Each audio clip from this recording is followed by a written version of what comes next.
Thank you, Carlos. All right.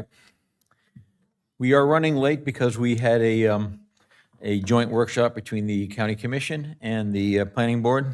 So at 6:08, I guess we have our quorum, so we'll get to that in a second. Can we have roll call? Yeah, so I have Dan Wilcox, Here. Michael Boyd, Here. Mark Langelo, Yep. and Michael Goodman. We do have a quorum. Thank you very much. Okay, we'll do Pledge of Allegiance. Please stand. Pledge allegiance to the flag of the United States of America and to the republic for which it stands, one nation, under God, indivisible, with liberty and justice for all. Okay, can we have an approval of the July 9th meeting? I wasn't here at this meeting, so anyone look at the minutes and like to make a recommendation or approval? Yeah, I'll make a recommendation. We approve them. Okay, we have a motion, a second. Any other comments? All those in favor signify by saying aye. Aye. Aye. Anyone opposed? Nay? No nays, okay. This is a quasi-judicial process. We're going to ask the audience to refrain from any clapping, booing, shouts of approval or disagreement to avoid potentially ramifications of possible overturning of a decision by the courts. Public hearing must be fair in three respects: form, substance, and appearance. We do have some time limits. Staff will get 10 minutes. Applicant gets 15 minutes, and the public will get 3 minutes unless you're speaking on the behalf of a group, then you get 5 minutes. And if you're speaking on behalf of a group, then the other people will not be able to speak in that group. Also, the board can extend these time limits if need be. Applicant rebuttal will be 10 minutes.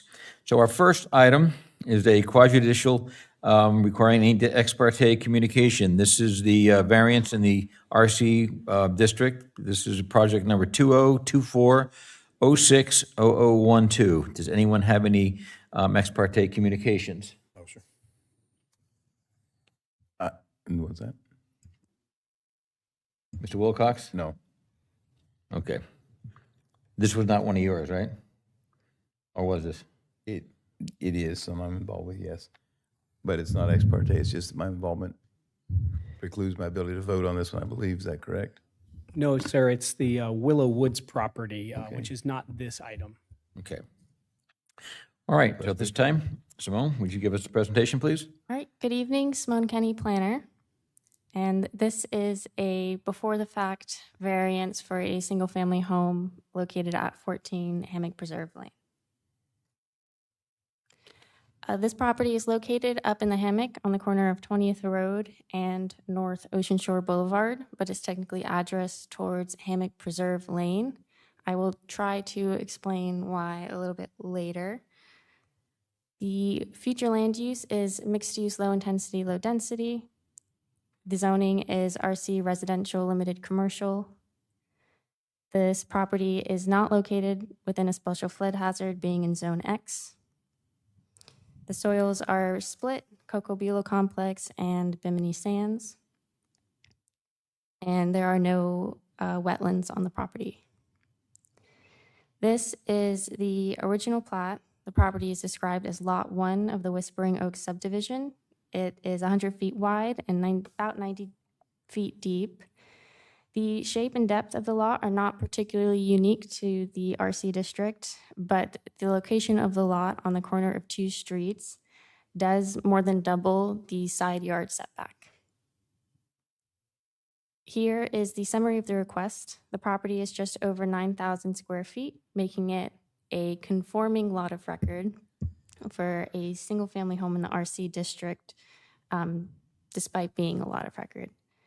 The applicant is requesting two variants, a 3.43 foot front yard setback and a 3.51 foot side yard setback variance. As the owner contends, and as I'll try to show visually, they believe that this will save a large number of large oak trees on the east side of the property along A1A. We will also see that the property itself is pretty far set back from the A1A or North Ocean Shore travelway itself, since the right-of-way includes part of the now closed old A1A right-of-way, making it particularly wide. Finally, no questions or comments have been received about this, and it is a before-the-fact variance. Here we can see the site plan with the north being on the right-hand side. To the east or the bottom is Lynx Avenue, also known as Hammock Preserve Lane. I tried to include a snippet of the aerial, so you can see that Hammock Preserve actually turns and intersects with A1A just south of the property, and that the east property line is actually about 40 feet away from the A1A travelway. Because the property is addressed to Hammock Preserve, normally the front of the house would have faced towards that street. The applicant is proposing instead to face the house north towards 20th Road. The front setback in the RC district is 25 feet, and the street side setback is also 25 feet. Therefore, they're requesting a 3.43-foot front setback variance and a 3.51-foot side setback variance. If the applicant were to face the house towards Hammock Preserve, like the property is addressed, they would meet the side setbacks, but would still encroach about 5.5 feet into the front due to the porch, resulting in the removal of trees I and J, an 8 to 23-inch oak cluster and an 8-inch oak, and potentially tree K, which is a 20-tree oak for the driveway. Altogether, that's about 51 inches of oaks. The applicant also included some elevations of the proposed single-family home, just to give an idea of what that would look like. And again, it would be that front porch that is encroaching into the front setback. Your options as the board are to find that all variance criteria have been met and approve project 20240060012 for a 3.43 front and a 3.51-foot street side setback from the required 25-foot setbacks. Or you can find that all the variance criteria have not been met and deny the project. Or you can find that additional information is needed and continue the project to a time and date certain. If there is a decision on a denial, we would ask that you call out the specific criteria that is not met. With that, I will close awaiting any questions or comments and submit a report for the record. Thank you, Simone. Is the applicant here and would like to make a presentation? Hi, come on up and speak into the microphone, and please let us know who you are.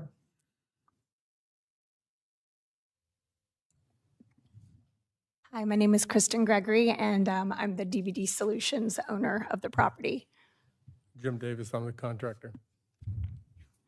Would you like to tell us a little bit about it? You don't have to, but if you'd like to, we might have questions for you after this anyway. But if you want to give us a presentation, this is your time. Well, thank you, Simone. She did a great job of doing most of the things that I said. I will make the additional comment that Please speak into the microphone because you are being recorded. by moving the house this direction, we keep traffic off of A1A, which we're trying to do because there's already a good bit of traffic coming out into A1A there, and it's difficult on that corner. So by moving it this direction, we get a little bit off of the street, but also we save more than just the trees in the front side. This saves a bunch of big trees in the back as well, because if we reverse the shape of the house, the location from the front, all the big trees in the back buffer would have to come out. It was really the first reason we decided to shift the house was trees, and the second was the street. So we ended up thinking it was better for both points. And also the property line in the front is still about 10 feet away from the actual road right away. So we do have room in the front. Right. And the section that comes toward A1A is heavily treed. And if we put a driveway through there, you're going to lose most of them. Yeah. That was the intent. Is that it? That's it. Okay. Does the board have any questions for staff or for the applicant? No, I'll just, I'll make a motion to approve. we can't do You that can't do yet. that yet? We can't do that yet. You're Oh. jumping the gun, Mike. No, I mean, it's Jumping the a gun, Mike. no-brainer. It's, well, there is a little brain to it, but we have to have public comment. Public Okay, I do have a question. Actually, I'm going to pose it to staff. Is there a criteria that denotes what the front is, other than just saying it's the front? Like, for instance, do we have to have, for instance, the front door or something that denotes why it is the front on there? I can't hear you, Simone. It's the front door. to Which way the whatever front way door the front door faces? Yes. It's So I've seen houses there, the front door actually faces sideways and it's not facing the street. We're still calling that the front of the house. The reason why I ask that is that, first of all, we get rid of one of these variances just by calling the front back on this Likens Avenue instead of the other one. Now we're only looking at one variance instead of two. So is there It a comes down reason? to what our GIS staff assigns as their address, and they usually do that where the driveway is located, so that if there's a 911 call, they have access to the home. But does that still denote what the front of the house is? Is there a Yes. regulation that says that the GIS qualification of whatever the driveway is denotes the front of the house? I don't know if that's codified in the land development code, but I know that for addressing purposes, what I just explained is what is designated as the front. I had a lot, it was in Flagler Beach, and it was a corner lot, and they had given me the short side as my street number. Now, I happened not to want that. I wanted the front to be the long side of the house. So I just went to GIS and said, I want to call that the front of the house, and nobody seemed to care. There was no particular regulation as to On a- what I on did. a That's why I corner don't know lot, if we I'm have sh- one. There was probably no concern on a corner lot for ambulance getting access to your Right. property. Same kind of here. So well, I mean, just saying, that would just eliminate one by, not by what GIS calls it the street number, but what we're calling the front of the house. So I'm just asking, did we have a rule that said hard and fast, said that the front door, the side of the house that has the front door or whatever is denoting what the front of the house is? I'm not sure if it's codified in the land development code, but I will also mention that the setbacks for the front and the side in this situation are both 25 feet. So regardless here of where we called the front of the because it's house. on a street? Because it's a side Okay. street setback, Okay. yes. All right. Okay, any other comments or things? Okay, at this point, if you guys would just hang on one second, I'd like to open it up to the public. Anyone in the public like to come forward and make any comments on this? Please do so now. Seeing no one come forward, I close public comment. Bring it back to the board. Now, Mr. Mike, if you have a motion, you're more than welcome to. I'd like to approve the variances based on the preservation of the oak trees. I'll second it. You got it. Okay, so they meet all the criteria, correct? Correct. Okay. All right, do we have any more discussion on this variance? Seeing none, we're going to take a vote. All those in favor of approving the variance signify by saying aye. Aye. Anyone opposed, say nay. Congratulations, you passed unanimously. Thank you. Thank you. Okay, number 5, another quasi-judicial. This one might be Mr. Wilcox, I'm not sure. This is project 2024-060030. It's a variance in the PUD. Is this the one that Mr. Wilcox did the survey? No. No? Okay. Does anyone have any ex parte communication they'd like to? Oh, okay. Simone? Okay, this is an after-the-fact variance for a pool at 40 Los Lagos Boulevard. This property is also located somewhat up in the hammock in the Los Lagos at Matanzas Shores 1 subdivision. The future land use is mixed use, low intensity, low density. The zoning is planned unit development. This property is located in a special flood hazard with the flood zone AE. The soils are a mix of Pomelo fine sands and Orsino fine sands. The property is not located within a wetland. And this is the original plat. It is lot 21 of the Los Lagos at Matanzas Shores 1 subdivision. The property is 50 feet wide and 133.5 feet deep and approximately 0.15 acres. And there is a 10-foot utility easement running along the front property line. Here's the summary of request. Again, the property is about 0.15 acres, Lot 21 in the Los Lagos at Matanzas Shores 1 subdivision. The request is for a variance of 0.85 feet or 10.2 inches on the right east side setback from the required 5-foot minimum side yard setback for a pool, pool deck, and screen room in the Los Lagos PUD agreement. The 5-foot setback was shown on the approved pool site plan. However, when the final survey was submitted, it revealed the encroachment. No objections or comments have been received, and again, this is an after-the-fact variance request. This is the site plan that was submitted with the permit application on March 30th, 2023. It was a hand-drawn pool plan on what was the final survey of the house from 2021. It showed a 5-foot setback on both the east and west sides and a 14.5 rear setback. This is consistent with the 5-foot side setback and 10-foot rear setbacks required by the Los Lagos Development Agreement and was approved by staff. However, the final survey came in on April 22nd, 2024, bearing an April 4th, 2024 signature and seal date, and did not show the setback measurements and therefore was rejected. The applicant then submitted a variance application on June 12th, 2024, and produced a hand-drawn revision to the April 4th survey, which revealed an encroachment by the screen pool deck into the right east setback by 10.2 inches. I believe the applicant has explained that the subcontractor had measured off of the neighbor's fence, which was uneven rather than a staked out property line.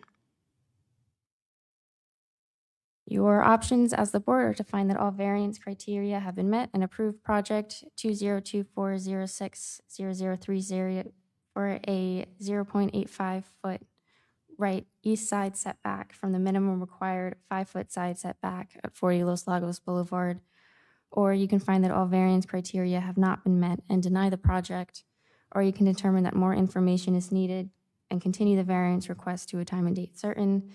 If there is a decision on a denial, we ask that you call out the specific criteria that has not been met. And with that, I will close awaiting any questions or comments and submit my report for the record. Thank you, Simone. Is the applicant or representative for the applicant here and like to step forward? Please identify yourself for the microphone. Mr. Waldauer. Hey, gentlemen. Well, first of all, my apologies for even having to be here. It's kind of a Please compound. identify yourself, Mr. Waldauer. Yes, I'm Roy Waldhauer, the contractor on the project. So again, my apologies because it's just been a compound of some errors, starting with the salesperson who was a novice. He was new to me. And when he measured the back of the house, the lanai concrete went out 6 inches beyond the actual post of the lanai, and he added that into the measurement. And even with the survey, if you add up the lanai and the one to the right, it's actually more than the 40 feet. And then you can see the one below on the house for the lanai is actually, again, about 6 inches less. And that's kind of where the 6-inch situation came into play to start with. When the subcontractor went out to lay out the pool, he laid it out off the column, not off the concrete on the ground. And therefore, the 6-inch difference that had gone through the whole process basically wound up being on the right-hand side of the house. And so all the dimensions started going in that direction. To make things worse is the AC was on the back corner. So instead of us normally lining up with the house, it was boxed out around the AC. So it wasn't obvious that the form wasn't right with that. As staff pointed out, the fence on that side also has a weird jog in it. And so when they had pulled the measurement off of that, they did have the 5 feet, but also, again, didn't quite come into play. When the issue came about, I did speak to the owner, basically said, look, I can take down the screen wall, I can cut the concrete deck, and we can shorten it up and put it all back together. He was not excited about that because he was losing deck.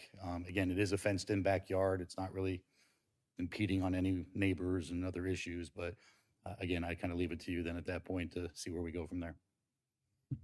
Thank you, Mr. Waldauer. Anyone have any questions for the applicant or staff? No? Okay, hang on one second. We'd like to open it up to the public. Anyone in the public like to step forward and make a comment on this application? please do so now. Seeing no one come forward, I close public comment, and we bring it back to the board. Does anyone have any questions or want to make any motions? Yeah, I'll make a motion to approve the exception. They have a motion? I'll second the motion. It doesn't seem to affect anyone, so. Okay, and again, you saying that it meets all the criteria, correct? Correct. Right. Okay. Okay, any other comment on the motion? No other comment? We will take a vote. All those in favor of approving the variance signify by saying aye. Aye. Aye. Aye. Anyone opposed signify by saying nay. No one's opposed. It approves unanimously. All right, Thank you very much. Appreciate it. Okay, we are on number 6. Again, this is a quasi judicial disclosure. Do we have, this, I think this is the one, right? Am I right? Nope. Is this the one that, It is? I don't know. Okay. Yes. Just for everyone's information, then, if this is in fact the one that I was working on, I have some background in the area on this project particularly. I probably am not able to cast a vote, but I am allowed to comment and provide input. you'll be participating in the conversation but not voting, correct? I believe that's correct, but everyone Okay. should know that I am doing that. Okay. All right. Simone?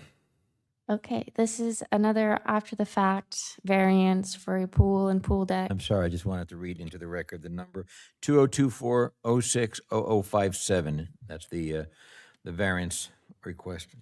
Thank you. Again, this is another after-the-fact variance request for a pool and pool deck at 2 Elizabeth Drive West. This property is also located up in the hammock on Elizabeth Drive West, and it backs up to the Intercoastal Waterway. The future land use is residential low density, rural estate. The zoning is R1 rural residential. Part of the property is located within a special flood hazard, and the pool and pool deck, which we're discussing tonight, is located in a special flood hazard. The soils are Cocoa Bulo complex, and part of the rear of the property along the intercoastal may be in an estuarine marine wetland. Here is the original, or a version of the original plat. This property is described as Lot 5 of the Willow Woods subdivision. The property is about 92 feet wide and about 290 feet deep. It is a little irregular in shape with that jut out in the southeast corner. In addition, the property is considerably long compared to how wide it is, and it is under an acre, making it a lot of record and a non-conforming lot of record. Again, to summarize the request, this property is 0.7 acres. It is Lot 5 of the Willowwood subdivision. The request is for a variance for 0.79 feet or 9.5 inches on the right north side yard setback from the required 10-foot minimum side yard setback for a pool and pool deck. So although this property is a non-conforming lot of record, which would normally give a little bit of relief for the side setbacks, that only applies to the principal structure and does not apply to accessory structures or pools and pool decks. The 10-foot setback was shown on the approved site plan. However, when the final survey came in, it revealed the encroachment. No objections or comments have been received, and again, this is an after-the-fact variance request. Here is the site plan that was submitted with the permit application on January 30th, 2023. It is a hand-drawn pool plan on a foundation survey for the house that was dated July 20th, 2022. It shows a 10-foot north side setback, meeting the required 10-foot side setback in the R1 district, and the permit was approved and issued February 14th, 2023.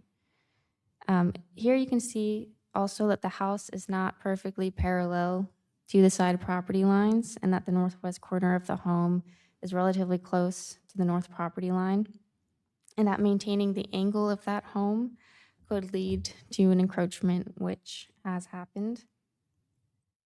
This is the final survey that was submitted, June 25th, 2024, and signed and sealed June 6th, 2024, and depicts a 9.21-foot side setback to the northwest corner of the pool deck, which is an encroachment of 0.79 feet. So your options as the board are to find that all variance criteria have been met and approve project number 2024060057 for a 0.79-foot right side setback variance from the minimum required 10-foot side setback. Or you can find that all the variance criteria have not been met and deny the project. Or you can determine that more information is needed and continue to a time and date certain. If there is a decision on a denial, we would ask that you call out which criteria has not been met. And with that, I will close awaiting any questions and submit my report for the record. Thank you, Simone. Is the applicant or an applicant's representative here? You'd like to come forward and make a presentation? Please address who you are at the microphone. Good evening. I'm Dave Dixon. I'm the building contractor on the site. Originally, when the house was plotted, it was parallel to the north property line. In an effort to save a tree at the right front corner of the garage, we slightly rotated the house, which is the reason why the house is no longer parallel with the side property line. When the pool contractors were out there and they laid out the footing, the form boards for the screen beam, I noticed that it was not square with the house, and I made them change it to line it up square with the house. So purely contractor error. Did not see it until after the final survey came in. So the only option is to, again, remove the screen enclosure, side mansard, cut the deck, re-pour the footing, because being off by 9 inches, we don't have enough footing there for a screen beam. We'd have to pour new footing, put the pavers back. The homeowners don't want to go through the expense and the hassle, so we're inconveniencing the board with this. Okay, thank you very much. Okay. Do you want to have any questions or comments from the board or the applicant? Okay, hang on one second. I'd like to open this up to the public. Anyone in the public like to step forward, make a comment on this application, please do so now. Seeing no one come forward, I close public comment and bring it back to the board.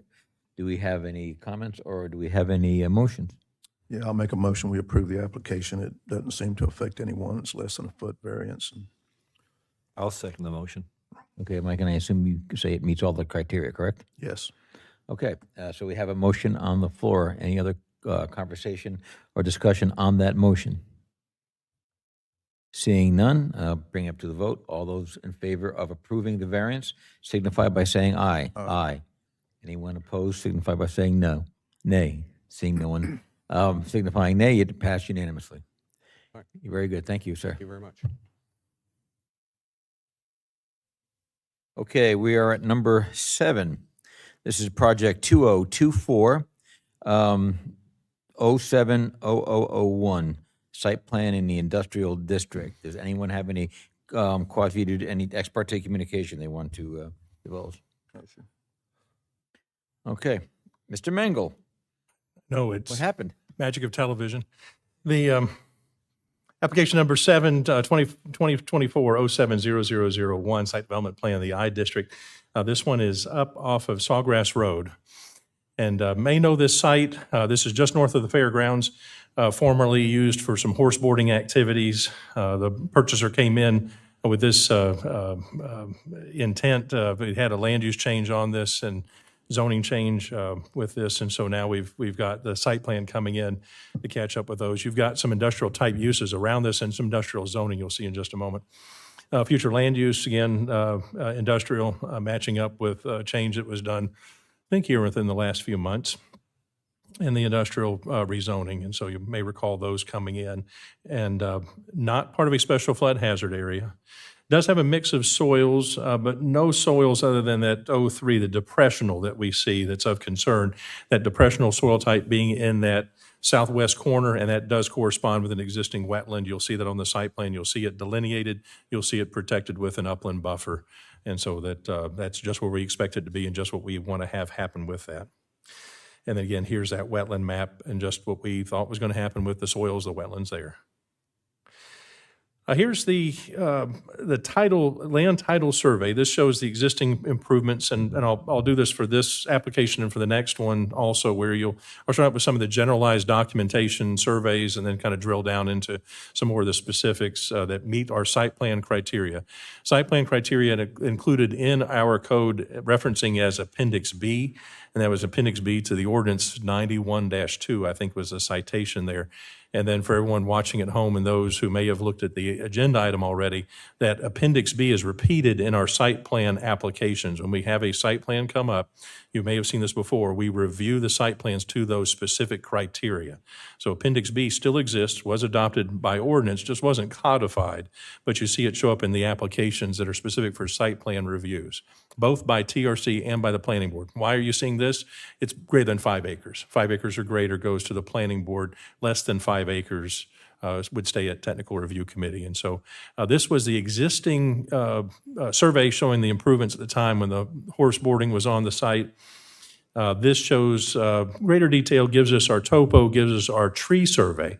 And this is part 1 of 2. You can see the location down in that corner there where the wetlands located with predominant groupings of the trees that are in that location. And on the west side, the east side of that, still just a couple little trees that are holding out. Majority of this was pasture is how it was developed. So right at that 25-acre mark, there are proposed some 57,000 square feet of buildings. Among those is the 1,800 square foot residence that's going to be converted into an office. But then the others are all new buildings that are proposed, a 27,000 square foot block manufacturing building. This will be a concrete block manufacturing facility, by the way. 15,000 square foot machinery repair shop, 12,000 square foot truck repair building, and a second 600 square foot office building at the far north end. There are 2 driveways shown on Sawgrass. One basically in the location where the existing driveway is to the west side, another new driveway that will be at the north end of the property. 30 off-street parking spaces are provided. Those are provided in a scattered area depiction on the site plan, basically conforming to where the buildings will be located. So they're intended for workers that are going to be housed within those buildings. Total impervious area here is 48%, by approximately 12 acres. Potable water and sanitary sewers through the private well and septic to the site. And then those 2 wetland areas are shown. There was one actually up in the northeast corner also that was a little unexpected because it didn't show up on the soils, didn't show up in the wetland inventory, but it's a smaller one. And again, both of those are being protected, being shown on the site plan and then with their adjacent upland buffers to preserve those. This is the overall site plan, part of your packet. Those buildings in yellow are those 4 buildings that are proposed, that you'll see the concrete and kind of the extent of the development being pushed to the east side of the site. So away from the roadway itself, away from Sawgrass, closer to the railroad tracks that are along the east side. Hopefully in an area also where that's not going to conflict with any activities we have going on in the fairgrounds. That was one of our concerns with this. And so remembering at the south end of the fairgrounds, this is in some close proximity to the existing arena that's there. But we're hoping that because of how this was sited, because of the 2 buildings that are there along that south edge, that those are going to be acting as a buffer. You also do have a landscape buffer that is proposed along the south boundary. It's not much, but it's enough to be able to hopefully provide at least some visual barrier that's there. And you also see the stormwater ponds that are part of this, that are integrated as part of the plan. And again, the wetland preservation area in that far southwest corner that should help to keep things buffered quite a bit. This was the paving and drainage plan, also part of your packet. Wanted to include this in there just because it's a concern that's coming up more and more. This is attempted to show that the stormwater system is collecting its stormwater on site and then treating it on site. And so that's what the purpose of me providing it here and of us providing it in the site plan submittal as part of that. Utility plans, maybe not much of a surprise here because of this being well and septic. There's not any connections to any central systems. And then you have this, I wanted to include this because this tied in with the post-development, it's called the post-development drainage map. And then this in your detail, in your plan set has a resulting number that's here for your elevations. And so each of these little boxes shows a top, a bottom. It mainly just shows that as part of the overall plan, it's showing that it's retaining that stormwater on-site and in a manner consistent with the St. Johns River Water Management District permitting is more than anything else what this is showing. Landscape and tree conservation plan, and so again, that buffer along that south edge, particularly along that southeast, and then to the southwest side, you've got the upland buffer around the wetland. You've got the planting plan that's here. And then we have options available for the board. This and the next application puts you into a bit of an odd situation because you're viewing it as we are to Appendix B. And so what we're saying here is option for you, Planning and Development Board finds that the site development plan for a concrete block manufacturing facility at 390 Sawgrass Road is approved.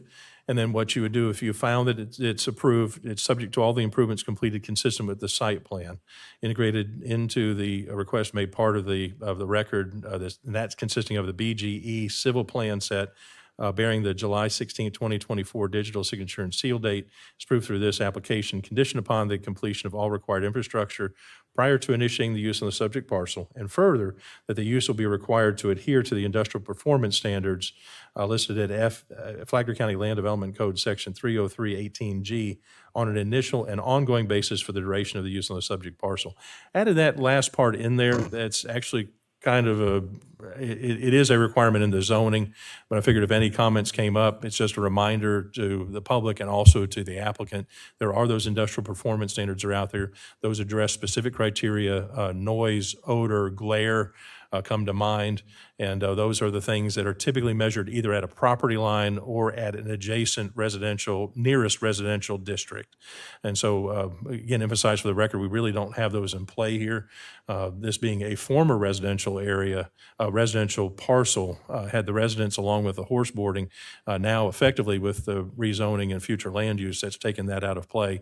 Now on Sawgrass, we don't have any other residences that remain there.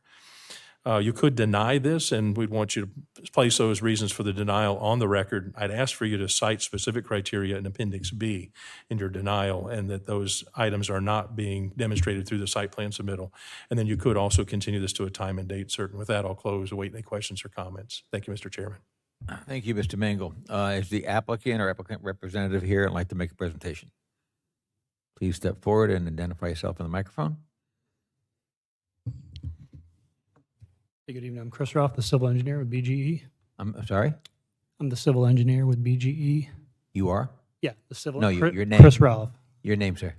Chris Ralph, R-A-L-P-H. Okay. Chris, you can pull that microphone up if you'd like, yeah, there you go. Thank you. Sure. I guess, Adam kind of went through the entire site plan. I don't have a lot more to really discuss other than, I think the way it's kind of cited, you've seen there, we've kind of put the two buildings back toward the fairgrounds, try to centralize the actual industrial use more toward the north side of the site. Stormwater, again, we've met all pre-post criteria, and we're also avoiding any wetland impacts on the site. The existing residence is going to be converted into an office. I think, like you mentioned, we'll continue to use the septic and well there, and then be putting in new septic and water for the additional 4 buildings on site. I can answer any questions, or? Does the board have any questions for the applicant or I have a staff? question. Sure. What are the receiving waters for your discharge from the stormwater? Basically, on the southwest corner, we're just discharging into the wetland, and then the wetland continues to flow down Sawgrass Boulevard and then goes under at the fairgrounds to that creek. And you've accounted for that as a closed system or open with attenuation? How does that work? Can you repeat the question? Has it been assumed to be a closed system, or are you assuming that discharge along Sawgrass? We'll discharge along Sawgrass. So we did a pre-post development, and we're Okay. actually under on the post development. We're quite a bit less than this. Did county have a chance to review that? Does it meet the standards for the county? for stormwater? In brief, yes, and Okay. and we saw the outfall, and then it meets the criteria. Okay.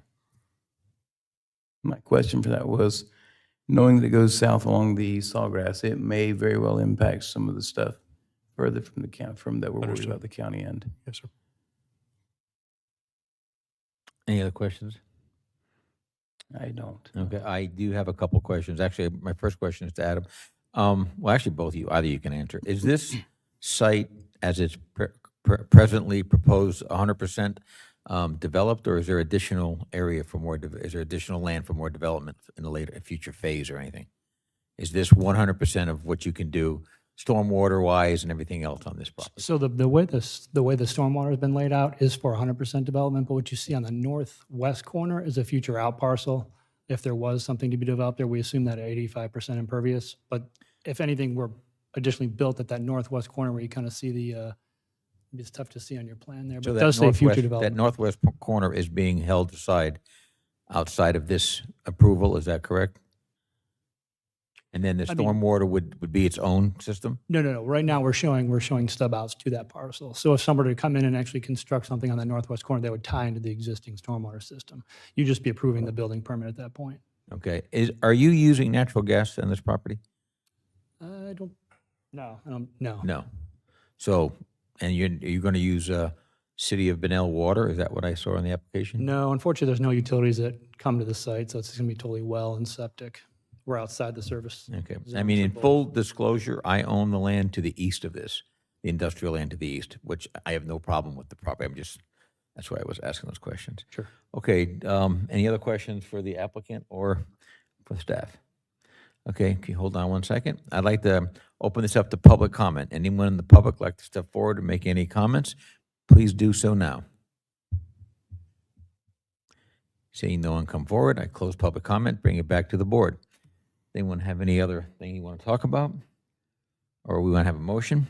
We're not, at this time, we're not approving the portion on the northwest corner, correct? It's just what we're looking at here. Adam, that is correct. That northwest corner is held in reserve, and that's a whole separate site plan approval that'll meet the Appendix B, correct? Yeah, and if that comes in separately, because it will, hopefully, depending on if it's 5 or, I think it's less than 5 is what's left there. If it's less than 5, it will go through TRC review. It could be parceled out. It could be just something that'll come in for future It's in development. industrial zoning, correct? It is. Yeah, okay. But at this That- point, does that answer your question? You're not approving anything there. It will sit vacant. Dan, does that answer your question? Does answer my question, thank you. Okay. Do we have a motion or any other questions? I'll make a motion to approve the special exception, I guess, or Site plan. Well, site it's a plan. Site plan. Site plan. Yeah. I'll second the motion. Okay, we have a motion and a second. Do we have any other discussion on that motion? Seeing no discussion, I'll open it up to a vote. All those in favor of approving the site plan signify by saying aye. Aye. Anyone opposed? Nay. Seeing no one opposed, you're passed. Thank you very much. Thank you. Okay, we are now at number 8. I know, again, quasi-judicial requiring the ex parte communication, project 2024-020056. This is a site plan in the C2 Commercial District. This is the hotel one, if I remember correctly, right? Did anyone have any ex parte communication on this? Okay, Adam? I want to go back real quick on the prior item on number 6. Mr. Wilcox, you did abstain from the vote, correct? Yes, he did. Okay. Yeah, there were 3 of us voting, Just 3 want to make ayes. sure. Okay. Yeah, I did do that. Thank you. I did not vote. Number 8, project number 2024-020056 is the Old Dixie Motel. 2251 South Old Dixie Highway LLC is the ownership. Here is the aerial that shows that Old Dixie property. The gas station that I'll reference later is to the south and adjoins the property. Holiday Travel Park I'll also reference is to the north. Then you've got the different developments, commercial development to the east, residential to the west, Plantation Bay to the south, and Old Dixie then along the south, I-95 along the east side you see here on the graphic. Land use is commercial, high intensity. And then the zoning is C2, so that's the General Commercial and Shopping Center District. Flood zone is Zone X, not part of a special flood hazard area. And then you do have a mix of sands, soils that are here. They're all fine sands, all well drained. Along the west side boundary, there is the canal that runs through. Used to be known Yogi Bear, I think. I think it's Strickland, I think is the reference. I've got it here in the packet. And then this was for the wetland, no wetlands on site, although, again, none anticipated, but there were wetlands that were delineated on the site plan itself. So you'll see an area of wetlands, 2 spots that will be shown as we proceed with the site plan. This is the survey of the property, and so as I mentioned before, I'm going to start out with existing conditions, and then move towards proposed conditions. This is the initial iteration of the survey showing, this one showed not only the hotel building in that L shape, but also showed the restaurant and lobby. That has since been demolished off of the site. The restaurant and lobby are no longer present. This also, at this point, when you had this one done, there was no pool in the center, so the pool had already been demoed here. So imagine this as being kind of an iterative process. This one, then the subsequent survey that was provided to us shows a gas station drain field down at the bottom that you'll see down on the bottom left. The office and the restaurant have been demoed. Effectively, the shell of the hotel is shown in that L shape in the center. This gives us some more topo. What we'd asked for with this was giving us some more topo throughout the site. And then this one came through and had the trees. And so what was added here in June were the tree locations to get an idea of the tree coverage that we had on site. And so each of those were shown with this plan. Notice the concentrations that we have in that north area where the impacts are not proposed. You will see a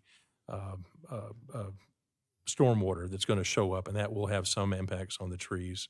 And you'll see that beside the existing parking area. Proposed 50,137 square feet of floor area. Site of the former motel and restaurant dates back to 1973. The hotel and restaurant are permitted uses in the C2 zoning district. 62 guest rooms are proposed with this, and that's reduced from 99. The naming, they've come up with a branding. They're calling it Henry Hotel for now, and a restaurant, Flagler Chop House.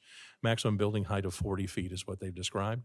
Hotel footprint is hotel area, 41,734 square feet, 19,762 on the first floor, 21,972 square feet on the second floor. The restaurant at 6,520 square feet with 1,352 square feet of outdoor seating.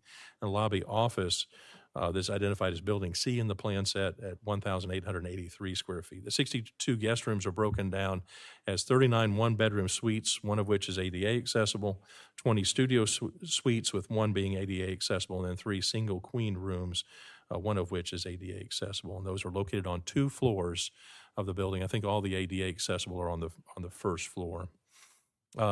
Stated for the record, there will be a need for elevators to be provided, so that in this retrofit, one of the things that's happened, in case it comes up in the questions, there will be a need for an elevator to be provided, not one presently there. Stormwater is permitted through the Water Management District. Subject parcel is Zone X, as I showed.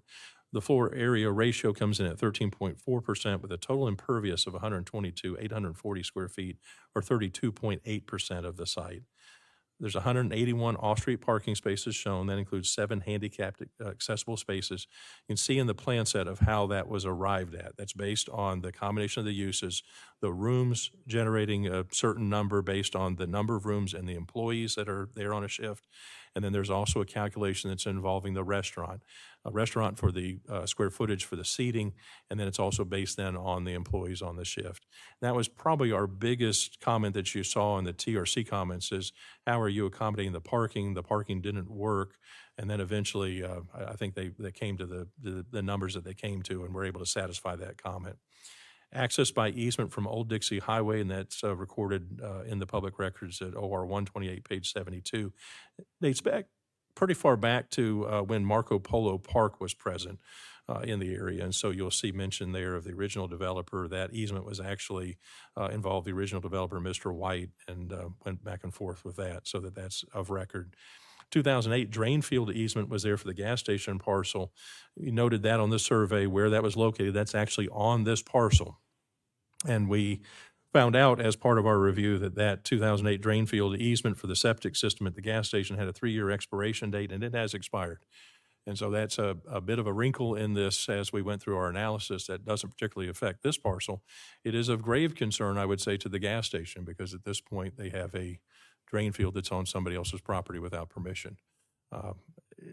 Health Department, we're all talking about that, not exactly sure how that's supposed to be addressed at this point, but Health Department does have an active permit there, and so we'll leave that to them to work on. FGUA is the utility provider here, Florida Governmental Utility Authority, and they did provide the will serve letter. There is an easement from Holiday Travel Park that's needed. That's needed because there's a crossing that's involved. I'll show you here in a minute, for the utilities, the water and sewer, to cross lands of Holiday Travel Park in order to reach this property. There's another sticking point for us before of whether the utilities would come from the south or whether they would come from the east. You'll see that in a moment also. There were both options available. Certainly both of those required then a willing participant in the granting of the easement. And I think now we've come to that point where Holiday Travel Park is that participant. Water and wastewater demand estimated at 14,000 gallons per day. So that's gallons per day on each of those, 14,000 on water, 14,000 on wastewater. Landscape plan and tree surveys show the buffers, location of trees to be removed, and trees that will remain. The buffers of concern for us clearly are going to be those along that southeast portion of the property where it adjoins the access drive, and those are actually strengthened. You'll see mention of it in the plan. I think it's at a planting level of a planting density of 1 per 25. I think was what was mentioned to exceed our requirements. 2 wetlands are shown, one to the east, and that's the one that's impacted by the stormwater pond, and then one to the northwest is preserved. That's the one that adjoins Holiday Travel Park, and that's the one that presently is within an evacuation area for Holiday Travel Park. There had been a long-established evacuation route that basically went out of the southwest corner of Holiday Travel Park, traveled due south, and then ran into the parking lot of the hotel, and then out at a point just above the gas station, provided a secondary means of egress and access for fire purposes and emergency purposes in case anything happened at Holiday Travel Park's driveway.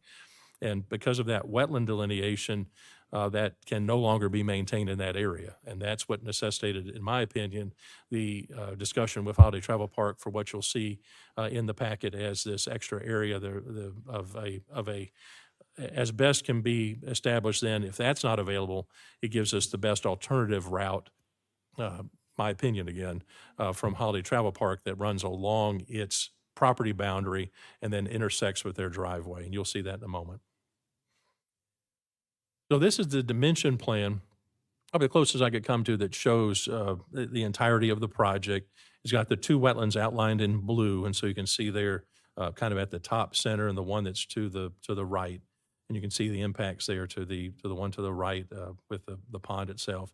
This shows all of your parking spaces. This shows all the proposed improvements. And then this is the utility plan, one of several sheets that constitute the utility plan. I think this one was showing stormwater on this one. And so in green, you're seeing where the parking areas are all draining in. You'll see the ponds where those inlets are coming in, where they drain to the ponds themselves. This was utility sheet. I wanted to show this. This is the source of this is FGUA. This is the first one that shows the utility availability along the south side. So if you look at your top right, you can see where the gas station is, and then a bit of the hotel. This is an older aerial, still shows the restaurant and the office building there. But you can see in red is the color for the sewer force main, the blue is the water main. And so those are available respectively along South Old Dixie Highway. And then this next graphic shows where those proposed connections are happening. And so that this is through the development to the east. And so you'll see the 2 tie-ins. There is a lift station that's present on the property to the east, and that the hotel then would tie into that lift station, that existing sewer main. We'll have to have a pump grinder system on this property itself in order to make it across and make it into that wet well. But then also the water connection will come from that same point. What they've shown here, FGUA is in error. They're calling it Plantation Bay Drive. They just labeled it because that was what was labeled on the other side. That's not Plantation Bay Drive. I think Holiday Travel Park will be offended with that name. But that's effectively the Holiday Travel Park driveway that comes up. And so that's where that crossing will happen. That's where the easement is needed for the utility crossing. And then if you can imagine along the north line, there's the easement location that's part of the swap effectively with Holiday Travel Park. You can see where it looks like there's potentially some encroachment that's there, and that's you'll see it in this slide here. And so this is an exhibit that Ms. Buck has put together. This is part of an agreement that I sent you separately today that's intended to be the easement agreement. At the bottom of this drawing, you can see the crossings that are happening, utility crossings. So I think that's the part that Holiday Travel Park would concede and offer to the hotel. And then the hatched area that you see on the right-hand side, kind of in the center, that's the swap area that would be the easement area that would be part of the exchange, part of the quid pro quo for Holiday Travel Park, that they would benefit by having that hatched area being area on the hotel property, but would then be have an easement granted to Holiday Travel Park. And I don't know what I remember looking at the agreement, but I don't think the use is for that specific. I think it could be for emergency egress. It could be for the existing encroachments. But effectively, that's the negotiation, the deal point that was needed in order for Holiday Travel Park to grant the utilities, the utility access.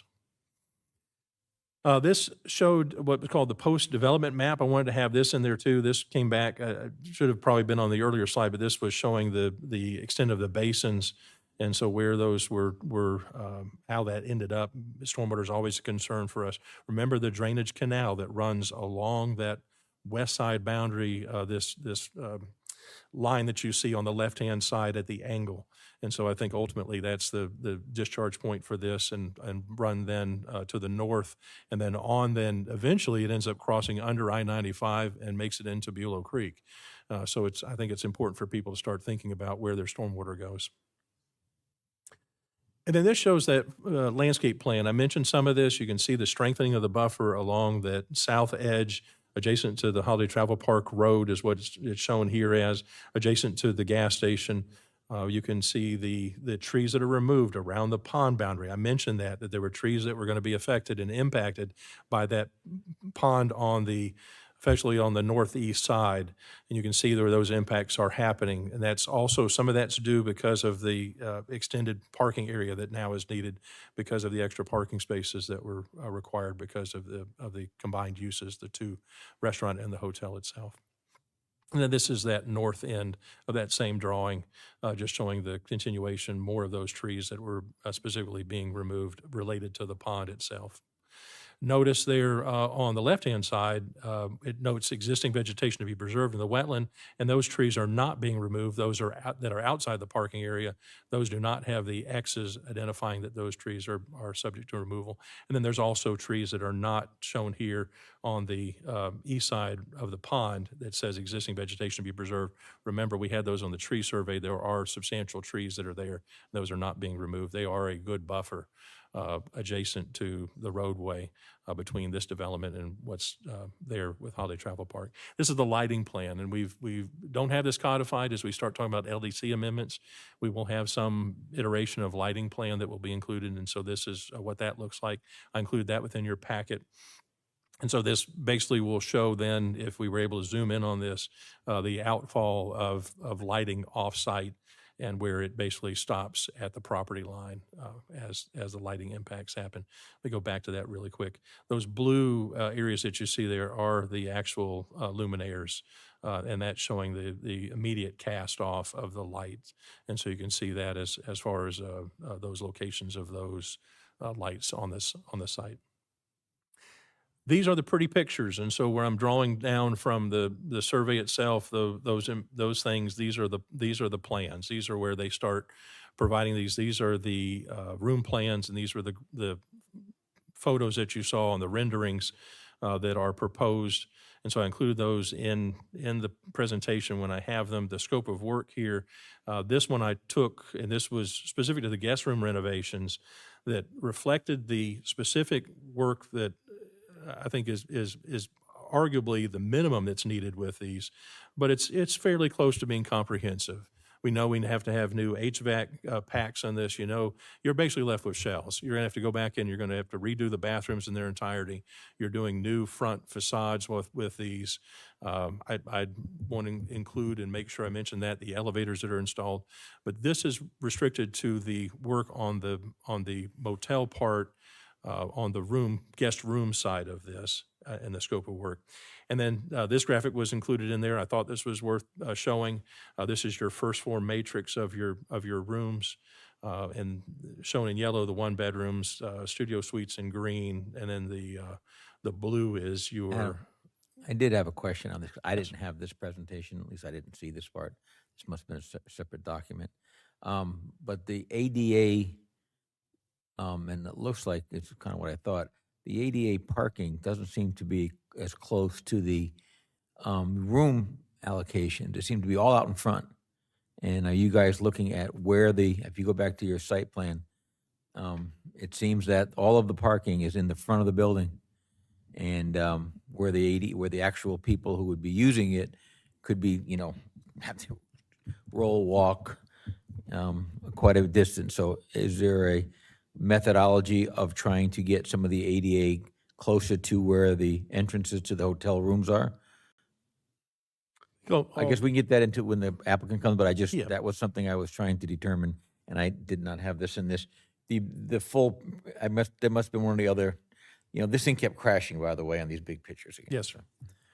I'll look to Ms. Buck to answer that directly, and then, certainly you saw what I was doing. I was going back to that parking lot. So if I could show you where it is here, it would be the one, and I think that's corresponding to our, generally, it's where the islands, so you can see the middle islands on that. Lighting one actually has it. If you go Say it to the again? lighting one, you go to that lighting drawing, Back to that. yeah, you can see all your handicaps. Yeah, that's true. That's true. And the L, it looks like the handicap rooms, according to that, are in the corner of that L. So there is no handicap closest to where the people might need it. There is an intent, and what they've demonstrated to us is that there is an accessible route, but you're right, the closest route to the room itself. Right. I is- mean, the Florida Accessibility Code will come in play, and then this is going to be, the building department will look at this, but your engineering, but again, we're approving a site plan, so I know that they were looking at it, but I'm not sure that they had that same information. And I think what they're trying to do is, The restaurant. yeah, apply the Yeah. handicap to So- the restaurant area. Right, the restaurant would need some, but you'd also need some for the rooms, That's what especially it's if you have looking like. ADA rooms, so. And I think we're hand-wringing a bit here and knowing that kind of post-COVID, that what you do now is that maybe operationally you're not, there's not a whole lot of physically check-in, so that, you may do some kind of electronic check-in. We'll talk some more, and maybe Kim can address that. But I think you're right. The intent here was to have it at the front where the amenities are, where the restaurant is, and then have a route of travel. I think it's well noted. I think you're right on. While we're interrupting, may I ask one more question? Yep. Will this existing building that they're utilizing, that's correct? Yes, sir. Will it be brought to a building code standard?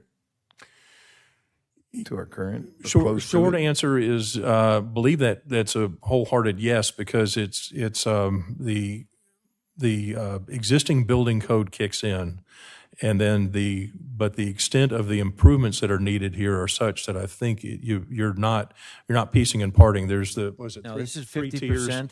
What's that? You're over 50% of the value, you're kicking into all the new codes. You're hitting it all. 2023, I think, is what we're in right now. Right. That was my worry. I'm good after that. I just didn't want the site plan to get ahead of the building department looking at it. Right. That's all. I was bringing that up for that purpose.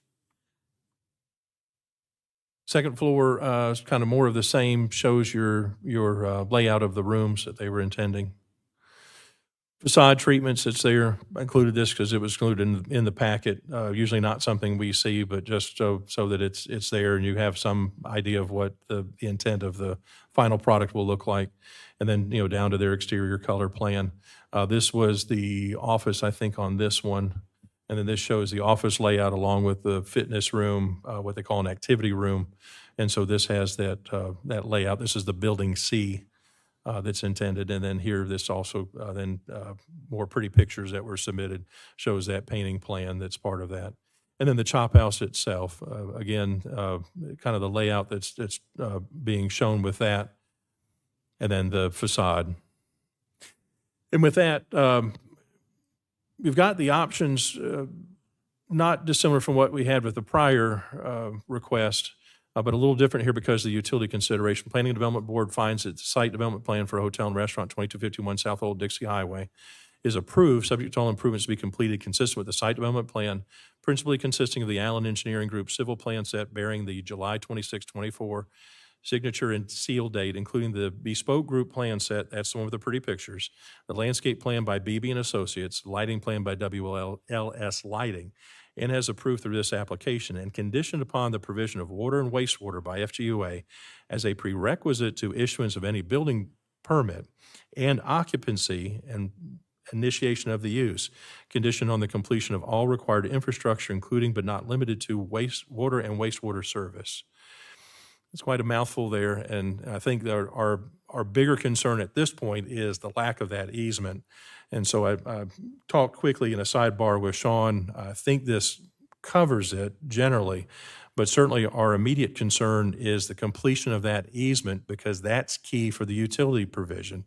Without that easement from Holiday Travel Park, there is no project here. Are you proposing that the inclusion of the easement be part of the contingencies of the approval? I think that's fair to have that in there. I'm implying that it's part of the water and wastewater by FGUA, but I think at this point it is the sole option for them, and I would ask that the board, if you chose to approve this, would make this approval contingent upon the easement from Holiday Travel Park. I don't think there's any other option at this point. You may, if you just wanted to cover all the bases, say comma, or provision of an alternate means of providing the water and sewer to the hotel site. There have been no discussions, I think, recently with the gas station, but certainly I believe that owner is concerned now because his drain field is on the hotel's property, so it may be a different perspective than what we had previously. But again, we've had no contact with them. I don't know if Ms. Buck can talk about that. I don't know if there's been any discussions with them. You could also still, as an option, deny this, and if you would deny it, make references on the record to how this site plan does not satisfy the requirements of Appendix B. And then your other option, continuing it to a time and date certain. Part of our sidebar that I'll share that Sean and I were talking about, and the reason why I'm so adamant about the utility provision and the Holiday Travel Park easement is that Appendix B has, one of its criteria is showing utilities on the site, utility connections, easements. And so certainly that Holiday Travel Park easement would be part of that consideration. With that, I'll close. Wait, any questions or comments? Thank you. Thank you, Adam. Well played. Is the applicant or applicant representative here and like to step forward?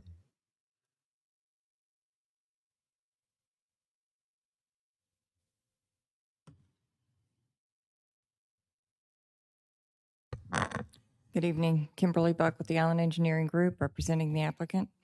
To start with your question about the handicap spaces, I think that's a very good question, and I have no objection to adding a couple spaces in that area. The original intent was to put them at the check-in point, so that then they could, come in the main entrance at the check-in and walk down the hall to their room.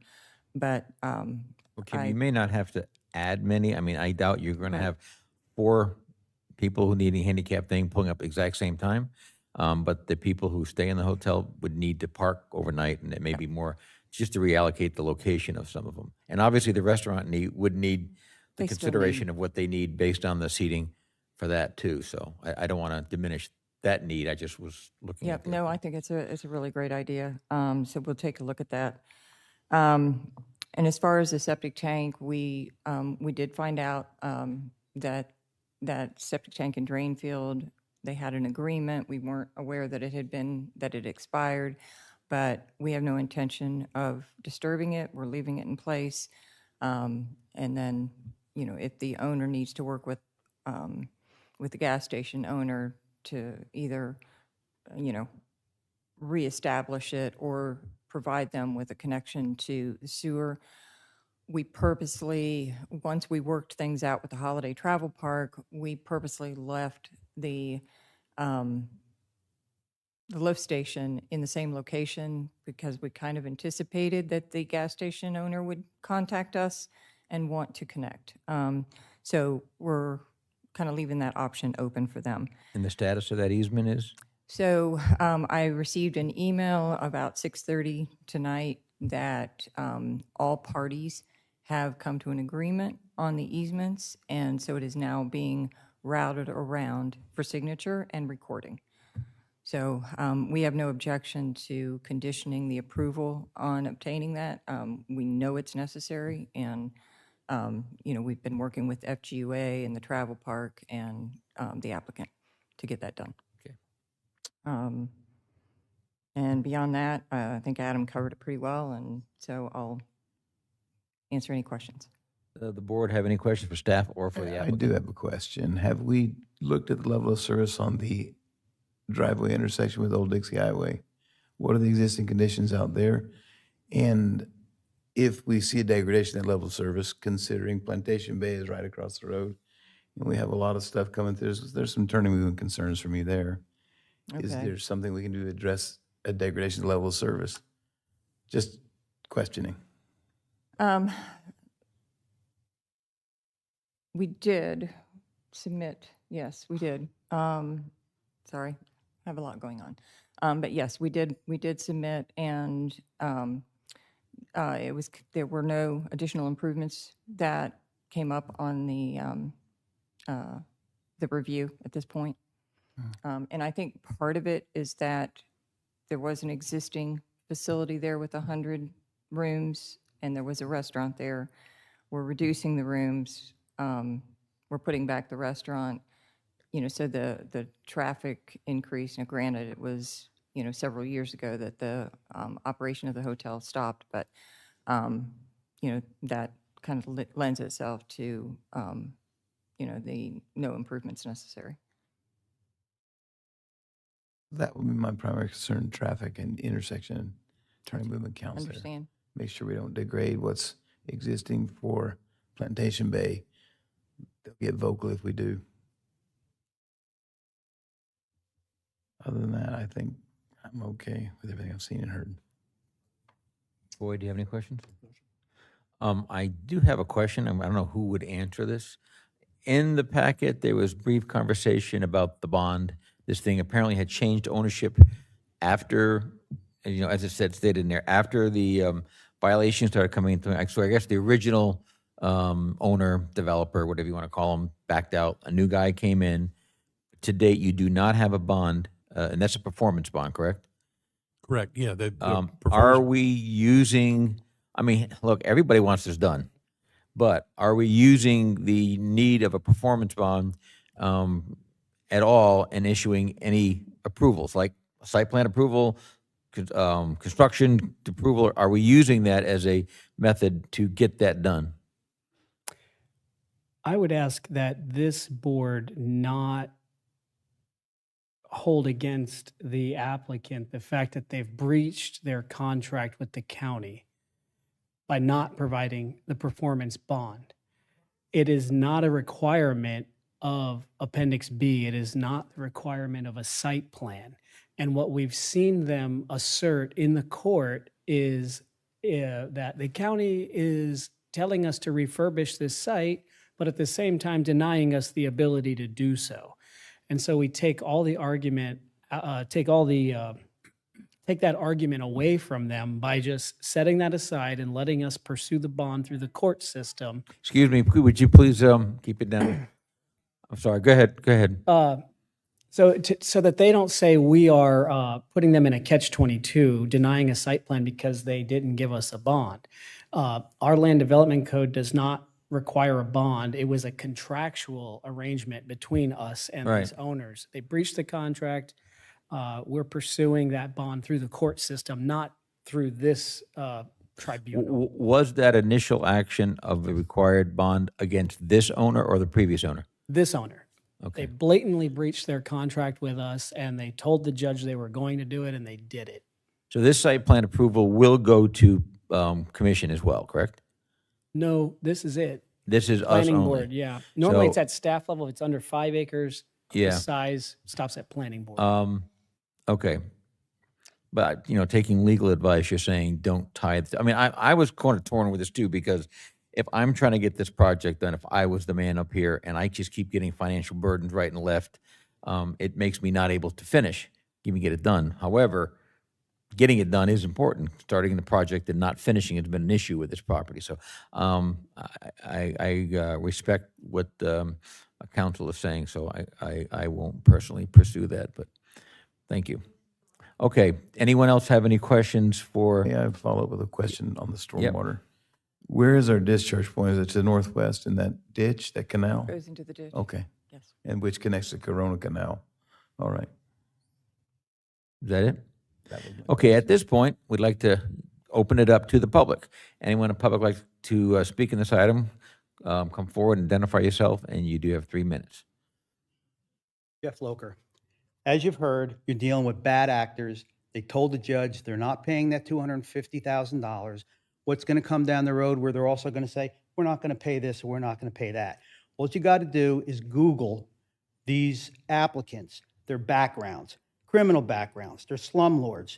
They're facing charges down in Louisiana where everybody in their properties got thrown out. They don't pay their taxes. The other guy is over here in Volusia County, bad properties. He's a slumlord, had problems with Volusia Health Department. These are the kind of people that you're dealing with here. Google it. It's all out there. You can get the information. So if you want to just go ahead and say, oh, they didn't pay the $250, who cares? And let them go ahead with this, then that's going to be on you guys. And now you're opening the door for everybody else to come to the county and say, these guys are a pushover. We can do whatever we want. We don't have to pay the money. You're setting a precedent, a dangerous precedent. Google these guys.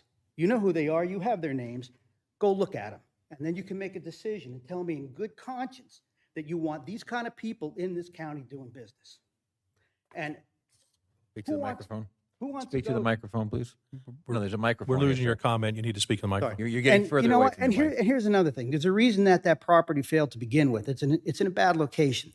And do you really think people who are going to want to come into the area and go to Flagler Beach are going to Google the Henry Hotel and say, man, that's where I want to go? This isn't necessary there. Something better belongs there instead of this.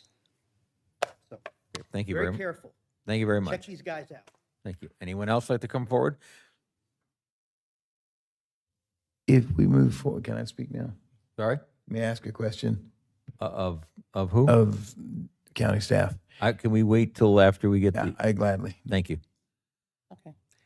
Dale Loker, behind there at 16 Hummingbird Circle.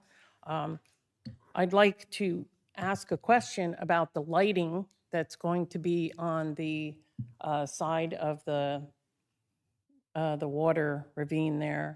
Do they plan on taking down all those trees too? Kim? Yeah, you should direct it to me. I don't have that answer, but we will find that out. Do you Because have the- that's what happened across the street at the storage facility. They weren't supposed to take them down, and they did. Oh, I'm sorry, we made a mistake. Now all the Plantation Bay people are suffering terribly. We're suffering just from being lit up like a Christmas tree from the storage facility, and now right behind our house, we only have a very thin line of pine trees and stuff there to protect us and give us a buffer between us and that and the BP gas station. And if they mistakenly take all those trees down, we have nothing. And now they're going to put a parking lot on that side and light it up. So that means now we're lit up like a Christmas tree behind our homes. And you cannot trust everything that Kim here from the engineer says, because we were told specifically at our meetings with them that their big cube smart sign would never be lit up. The cube sign up top would never be lit up. They would tone some lights down. They toned them down a little. They never tinted windows or attempted to do anything like that, like we asked. And lo and behold, the big cube smart sign is lit up like a Christmas tree every night. I don't know who's going down the highway, and the old Dixie Highway in the middle of the night looking for a storage unit, but it lights us up like a Christmas tree. Now we got to worry about it being on this side of us. It's ridiculous. Thank you, ma'am. Thank you. Anyone else? Jane Gentile, Plantation Bay. I'm going to stick to the legal aspects. Number one, page 1 on your agenda. The magistrate denied the county at the time of the hearing to demolish the building. He didn't deny it in perpetuity. Bo Snowden filed the original condemnation order February 13th. And I heard the magistrate tell Sean, of course you can set a deadline. Now, Sean never set a deadline. We can knock down this piece of crap October 1st. And Sean, you said it right in front. Well, we're going to set a deadline. The magistrate never said you can't knock it down in perpetuity. Secondly, these people are in contempt of a court order. Do you think they're going to pay anything whatsoever? Now we have another issue here. The water easement. Hearsay is bullcrap in court. She told you she had an easement. You get it in writing. Because as I'm standing here, there ain't no easement signed. Okay? These people are destroying our lives. Thirdly, somebody missed this altogether. In February, she writes, they want to do an extend, by the way, the easement was promised by August 6th, so already another lie. You know what an extended stay hotel is? If you stay over 30 days, you Google it. I sent it to Sean. You're the attorney. I'm a better attorney than you without a license. Extended stay over 30 days, you become a tenant. That requires, and I'm a former zoning board member, I am an expert to testify as far as real estate and even appraisals. I can't certify appraisal. Extended stay after 30 days, you become a tenant and you have to be evicted. Now you have commercial zoning. You have to change. They have to change to multifamily zoning. She sends you a letter. I'd like you. Here's part of the package. February 26th, the Henry extended stay. You read about extended stay hotels. And if you're going to have an extended stay hotel, it should never be in an area where there is no store, there's one restaurant and one gas station, no transportation, no shopping, people who don't have cars. This is outrageous. You're getting the snow pulled over your eyes. We're getting our community decimated and totally destroyed. One of the owners is already on criminal charges in another state. They don't pay their taxes. Jerry Cameron, former county manager, he says $250,000 is in contempt 3 years. It should be $350,000 with interest. We have a court hearing August 22nd, and give me 1 second, please. I am Just a going few to file seconds more, a Jane. motion for leave to intervene in the court case. If you vote yes, shame on all of you. Shame on all of you. We don't need multifamily extended stays, and the magistrate, Bo Snowden, should file a brand new condemnation order because they were denied in June. I'm going to ask you to but wrap this up is now, okay? August. So please, Bo Snowden, file a new condemnation order, and let's get this piece I of have to crap cut you knocked off, down. Jane. All right. Thank you very much. Anyone else like to come forward and speak? Please, please identify yourself in the microphone. Hi, Harriet Castle, 14 Treetop Circle. Can you hear that? Make sure you speak into the microphone here. Okay, it's right here. Oh, I Better. see. Boy, that does work a lot better. Yes, I'm seriously asking you to postpone your decision to another day. They have been requesting the easement for, I think, over 6 months, and they keep saying they have an agreement, they're working on an agreement. They should have come prepared. And in fact, they were supposed to already have it before they come before you, so I don't think it should have even been put up for you guys to vote without that. And I think the public have the right to review the easement, see how it impacts Plantation Bay as well. Also, when it comes to the $250,000 bond that hasn't been paid, based on what Sean said, he says maybe not to deny the site plan for it, but there could be restrictions on the actual permits. And it's very important to get it ahead of time because it's a performance bond. And one of the owners is charged with multiple counts of criminal blight in Shreveport, Louisiana. He was supposed to go to court August 2nd. It was postponed to September 18th. They're very serious charges. We're not talking about like some tall grass or anything, like really bad stuff. And also how they've treated this property. So we really need to make sure they perform. That's what the performance bond is for. If they're going to do it, what's the big deal? It seems like the county's, working more towards them than to the public who's been, trying to get them to do this. So I don't know, I really don't think there should be a rush on this. I'm also concerned about the lighting across the street. Their lighting is just ridiculous. They did say they were going to do dark sky technology over there. They didn't mention that here. I haven't had a chance to see the plan. This whole project wasn't even put up on the website for me to even have time to review all the documentation, which I've been complaining about for months, and they don't seem to improve getting it put up in time for everybody to review it, which would include yourself. I didn't see a new permit from St. John's Water District for the stormwater pond. Last time I contacted them, they said they didn't have any permit filed. Considering it's near some older wetland, I think that's important. They don't even have their attorney here tonight. That's kind of weird. This is a really big deal. It's been going on for years. And we just have Kim here. And maybe he could have answered a lot more questions. But I think it's really premature to make any decision tonight, and it's too important to go ahead and do it, especially with August 22nd, we're going to have the hearing about the 250 bond. And that's very important. So please take that into consideration. Thank you very much. Thank you. Anyone else like to come forward? Hi, just please identify yourself on the mic. Ed DiMartino, 2000 Old Dixie Highway. I own property next to the storage unit that this gentleman associated with the motel put up. And I've been through this for 2 years about flooding. Kim has done her job. I have no qualms with Kim because she does what the St. John's Water needs her to do. And their only concern is no flooding on the existing property, not the neighboring properties. Now, I've had Adam come out and Susan Graham, and they've looked at it, talked to Heidi Petito. I've got videos of the flooding because I get all the runoff now off of Plantation Bay.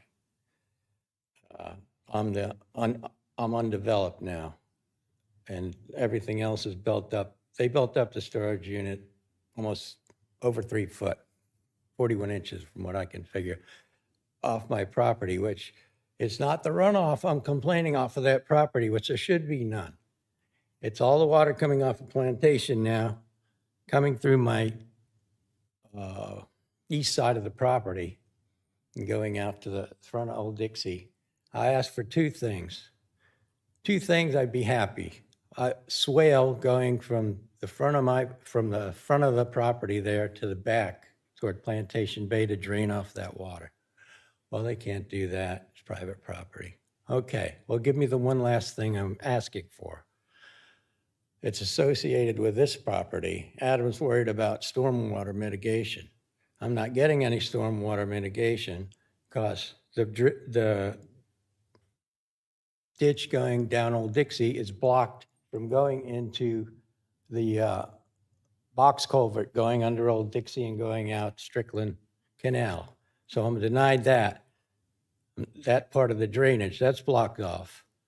The other end, Plantation Bay's maintenance entrance, there's no culvert, which is fine. That dams it off there. But I'm still getting it off of Plantation Bay. There's a box culvert directly in front of my property where all this water is going under.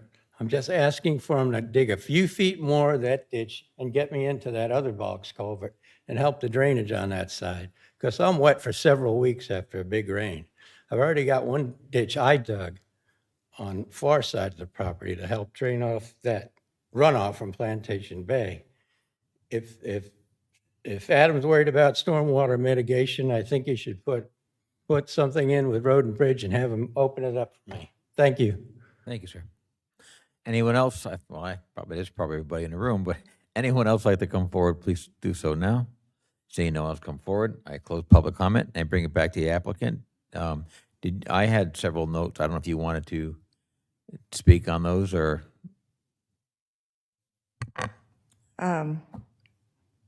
So on the lighting, yes, we have lights. There's a few additional parking spaces adjacent to the residential.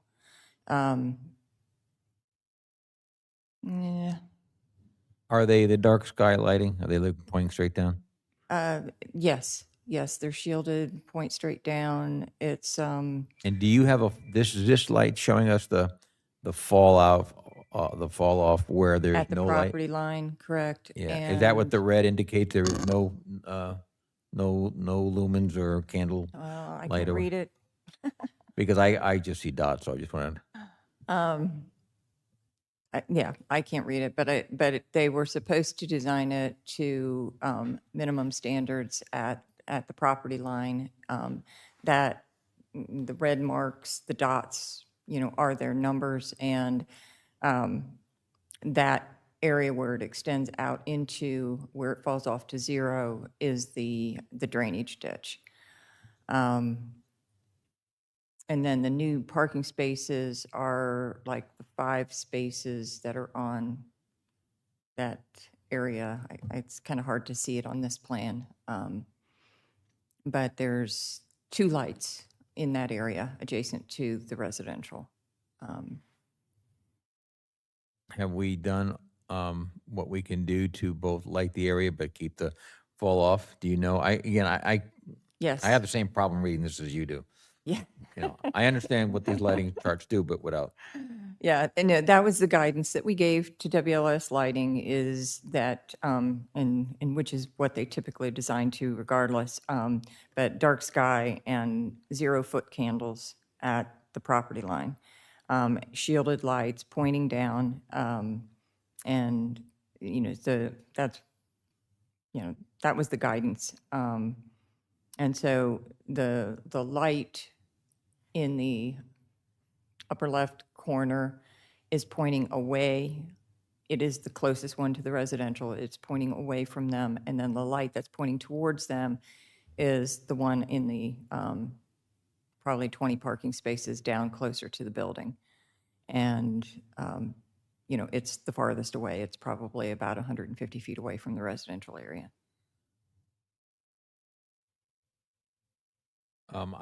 There was some comment about the legal concerns. I think we could, I don't know if you want to talk about that or not. I am really not. That's fine. Yeah, I'm not. The easement, my understanding would be if we put a contingency on this, that the easement would have to be in place before any work would happen, which was not on the original stuff, but we would. That is, and let me also point out that we will not be able to obtain a permit from FGUA without that easement. So it's got a couple. Couple roadblocks in there. Yeah, a couple roadblocks that we'll have to get through before we can. Talk about the flooding. The gentleman talked about flooding going on his property. On I his don't know if that's an property, issue with this property. It is or if this property is now blocking what was happening before. His site, and we're aware of his property. It is on the south side of Old Dixie, and it is just west of the new storage facility that went in. So he is in that area. His concern is on Old Dixie. There's a drainage ditch along, more of a drainage swale along the south side of Old Dixie, and what he is saying is that his property, if he can get his area, he's got a low area in the back of his property, and if he can get that water to the right of way, then it basically has nowhere to go. No, but my question is, does your client's site have any bearing on the? It does not. We discharge into that drainage ditch that's on the west side of the property, and that drainage ditch runs north.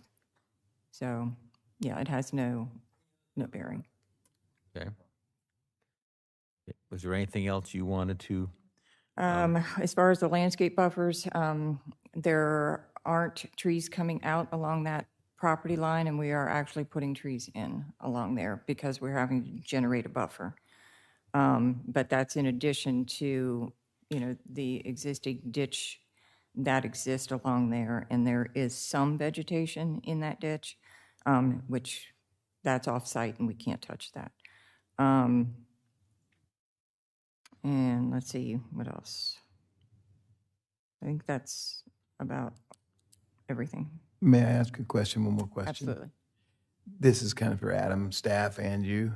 How much of the historical component of the motel that's been here forever are we claiming some sort of a previous existing condition for? As when we look Adam at these? said, it's the shell. So Okay. everything with that property, the internal workings of it have pretty much been gutted. And there's, right now, it's your basic slab, upper floor, I understand. your roof, Then- and your then walls. Your Everything your calculations on this are based on as if this were not occupied and operating now, correct? Is that? I realize you're capturing some of the historical impervious area and all that. Right. As if it were not functioning though. What I'm trying to say is there an existing condition now that we're assuming not to be functioning? Or are we assuming that's fully functioning and we're just not seeing what's going to affect when it comes into operation now? That's my concern. It's kind of hard. As far as the stormwater is concerned? No, Is that what? the overall site, there's, So, yeah, so yes. from a we're- design we're- component, from a I know we de- look design at it historically, it component, was We're here. looking at it, yes, we're looking at it as, here's your footprint, and it happens to be the existing footprint, but here's your footprint, this is what, your limits of construction, and so we're looking at it as a new site, with the exception that we're trying to save as much of the existing asphalt as possible and do overlay work. You answered my question. and- You're looking and at as if there were a existing new site coming utilities. on board. That's what I want to see. If you're not, and it sounds like you addressed it. You're going through and saying, okay, it's as if it were a new site coming on board, making sure we're not going to exacerbate the existing conditions and problems that are out there. Correct. And it sounds like you've done that. And I guess you were asking, in effect, was there any conditions being grandfathered from the Yeah, existing? that's a Okay, fancy way of all saying it. Yes, sir. All right. Yeah, I'm at a quandary here. Is this going to be a hotel or is this going to be a long stay? I'm asking this lady the question. Is this going to be a long stay? Extended stay, it tenancy? is. I mean, or yeah, can so- we let me ask this question.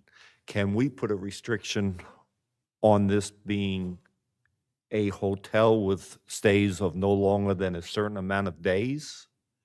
Or we can't put a No, restriction not like with that a on? site plan approval. This isn't a special exception. This isn't a use This is just determination. a site plan. Okay. Right. So you would rely, for your concern, it would come down to the zoning regs and state law primarily. And what does the state law say? Please, Well, please, there's a- audience, we can have a couple comments. There are coming forward. different rules that kick in depending on the length of the stay. I don't know what their intent is, but it's not something that, I don't think our zoning addresses that. It's really just the state law. So they would have to get their approvals through DBPR as a hotel. And as we heard during public comment, there are rules about tenancy and evictions. That is true. No, I understand that. Yeah. And But what we're looking at today, we don't get to tell them, well, we like what you're doing, but we don't want people staying there for X number of days in a row. But what I see, what I'm looking at is if this is going to become a long, basically a cheap way of getting into an apartment. So that's what I'm trying to understand because can we have no background noise, please? What I'm trying to understand is, by the way they're designed, they're not designed as your typical hotel room. If this was on the beach, I could understand it wanting to do suites, but something about the way these rooms are laid out doesn't pass the smell test. And it's very discerning to myself. We're not a judge and jury here. They keep talking about the people who are doing the work. That is, we're not here to judge these people. That's not our, what is within our prerogative. So it's the layout just doesn't mesh with what a hotel should be. You know, I have friends who own hotels. Less than 80-something keys is not a hotel that will make money. So something about this whole thing, I know we're looking at it as a site plan, but in the back of my mind is the thought that someone's trying to pull the wool over our eyes. That's only my personal opinion. And I just had to say that.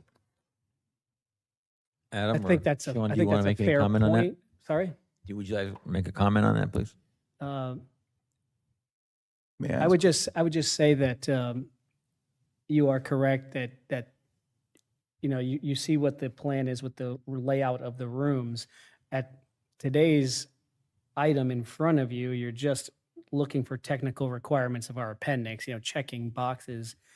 If down the road, if this project does come to fruition and then the stays end up being too long, at that point, we're going to have to assess if there's any zoning rules that are being violated, if there's any state laws that need to be enforced. But unfortunately, there's nothing we can do about that at this point, as you said. Dan, do you have a question? I do. If the Florida Governmental Utilities, that's the same utility provider that serves Plantation Bay, correct? So historically, they had the idea and the opinion that they don't have capacity to serve this system. What have they done to bring it up to where they're serving this system? I mean, I know their system is about limited out. Are you familiar with that? Could you answer that or even speak to it? If it's out of your realm, I understand that. But I'm saying again, the people that give water to Plantation Bay will be the same people that will be providing water and sewer to this site. That's I'm just correct. putting that out there for people to understand. That is correct, and we've Okay. talked to FGUA. They have provided us a letter saying that they have the capacity to serve this property. They are doing a water main loop through the Holiday Park to increase the pressures.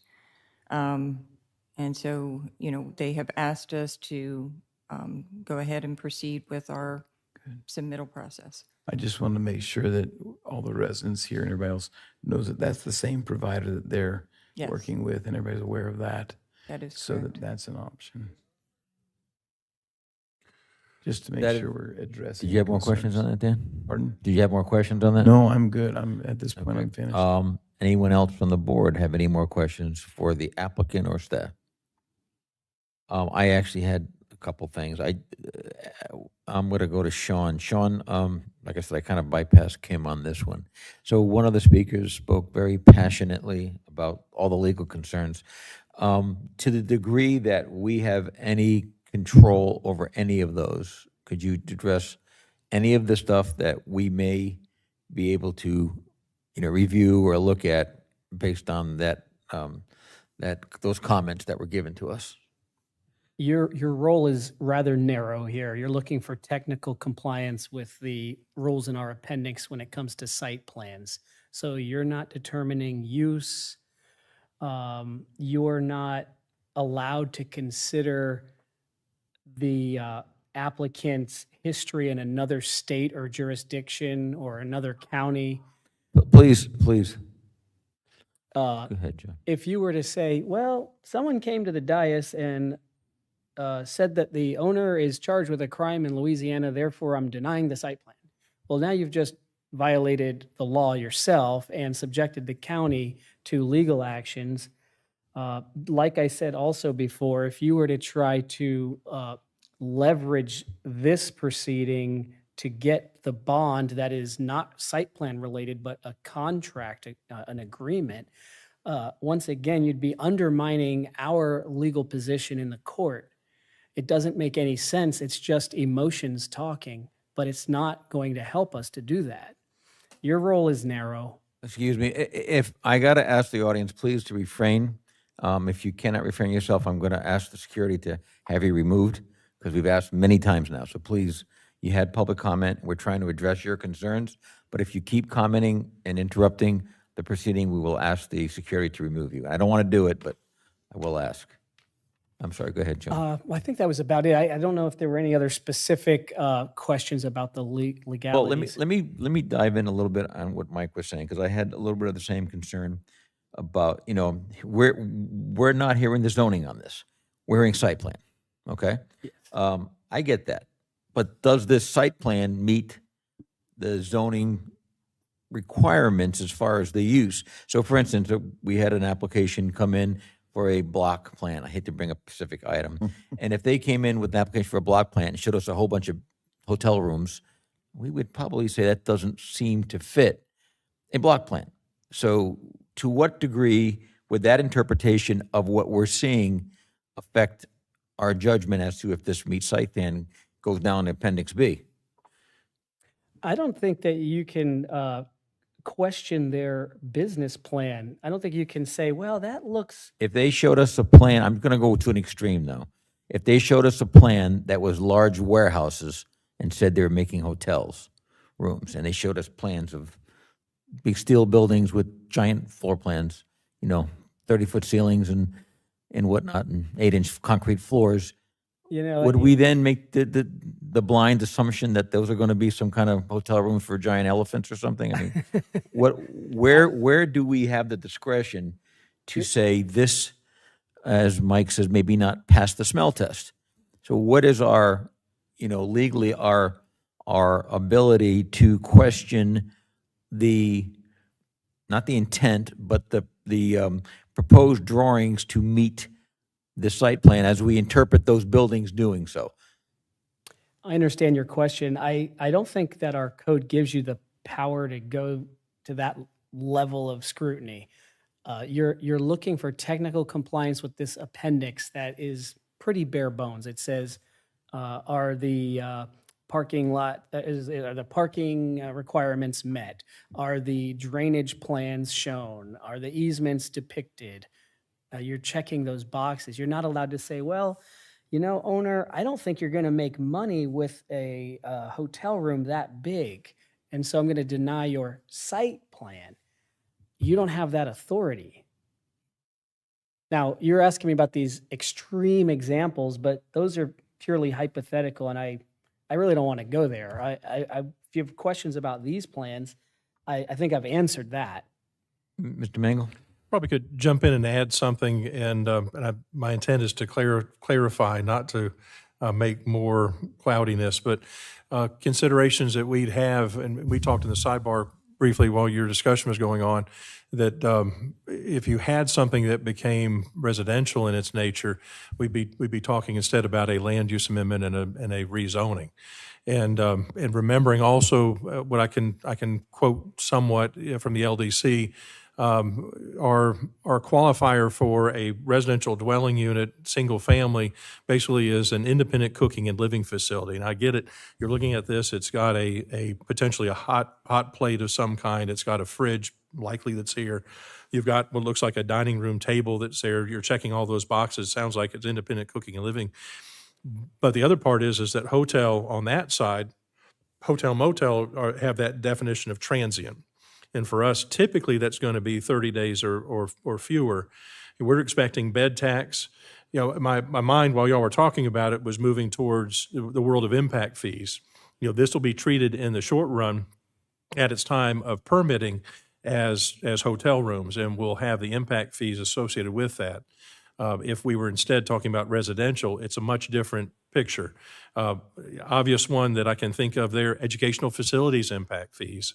And not to say that things don't change over time, but it would mean that if they did change, they would change in a very comprehensive manner. It wouldn't be just limited to a change in use, in an aspect of use. It would be something broader. It would be, think of FGUA and how they would handle it, and they have ERUs, equivalent residential units, and they may be very similar, but for a home, something that has day in 24/7 occupancy by the same people basically, or in a for rent situation, it's a different qualifier, a different aspect of use than a hotel. Their fees that they have, their impact fees, their rate structure on their utilities are likely much different for a hotel motel type setup than they would be for residential. And so just offering those considerations for you that if the thing did change, if it became something different than what it is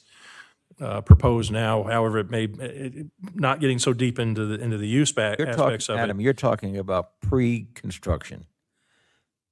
So post-construction, what happens? We police it through code enforcement is the short answer. And we had an item, I don't know, 6 months, 8 months ago, that was a trailer park that was historically used, and the people, we talked about the length of stay there. Right. So is there an additional consideration with the length of stay, even though it's I don't know if it's in our zoning, but to limit the length of stay here? I think we defer back to Florida statute as Sean had mentioned, because we've got admittedly not much that we can rely on in the definition of hotel motel in our code, that we have a parking generator for hotel motel. We do have a definition there. I do think it defines it as transient, but what exactly is transient? And so I think you refer back to statute on that. And I'd say the expectation clearly on my part is that these rooms would be paying bed tax. That's my bottom line there, is that they would act as a transient room, would contribute bed tax to our tourist tax, and not be of a nature that would not be subject to that bed tax. Let me ask you, change the subject slightly. The question about lighting came up. I looked at that lighting chart. I've looked at lighting charts before. I've had them generated. I couldn't tell on that lighting chart, where the fall off really was, other than just the colors. I don't know if there was a better image. Were you guys able to assess this to assure the public that there would not be a light fall off in this? Briefly, yeah, I think it's just knowing what I've seen, and then the other part of the packet that's here, it was in your packet, it was a detail on the actual luminaire, the light itself. What you're seeing there with the blue should be the direct off-cast of the light. And what Kim was talking about, that one that's closest, it's aimed the opposite direction, it's aimed inward. I think probably my bigger concern would be that one to the south of that one that's facing towards the neighbor that spoke, and that what this is intended to show is that at the property line there is no cast off, and So, I'm confident that's what's happening with this. So I don't know, usually there's numbers on there. There are numbers. There are numbers on this, and you can't zoom in on the PowerPoint. I mean, it's not So possible. you to do. guys have reviewed the numbers, and you're confident that that fall off is falling off at the property line to a Yes. non-discernible amount? Okay. Go ahead. I have a question, and you're talking about a bed tax. Is that per day or per stay? Per day. Okay, thank you. Mike? Yeah, I got a problem with several aspects of this.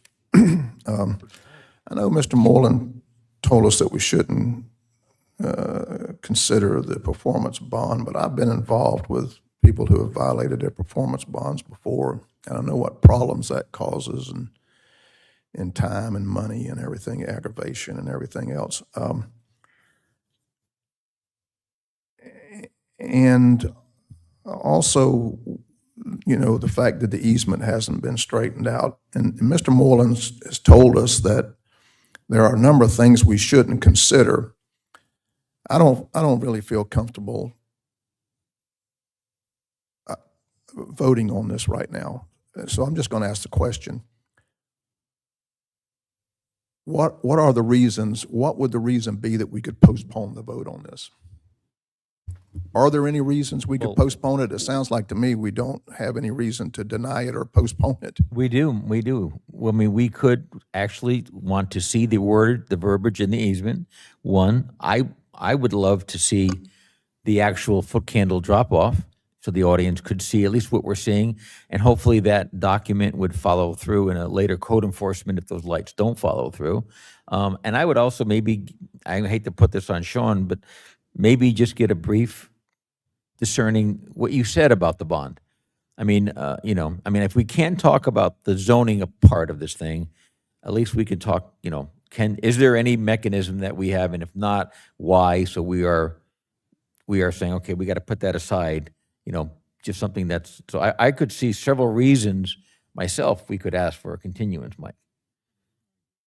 And I really don't. I appreciate that, but I was just wondering if Mr. Moreland, Well, I think if your inclination is to table this or continue this, I think the simplest way to do it is that they do not have an easement recorded for the utilities.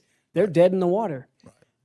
Even if you were to approve this, they can't do anything until they get that easement. So it really makes not much difference to table the item until that is squared away. That's the lowest hanging fruit in terms of what reason can I postpone Well, this. what would be, I mean, and that would give us time to settle a bunch of other things maybe. yeah, and I think that maybe the other things need to be settled. I think we should, again, that's why I brought up several items here that both the neighbors are talking about and independently us on our board, we were somewhat concerned about, and at least, hash this out. So as someone said, let's not be premature.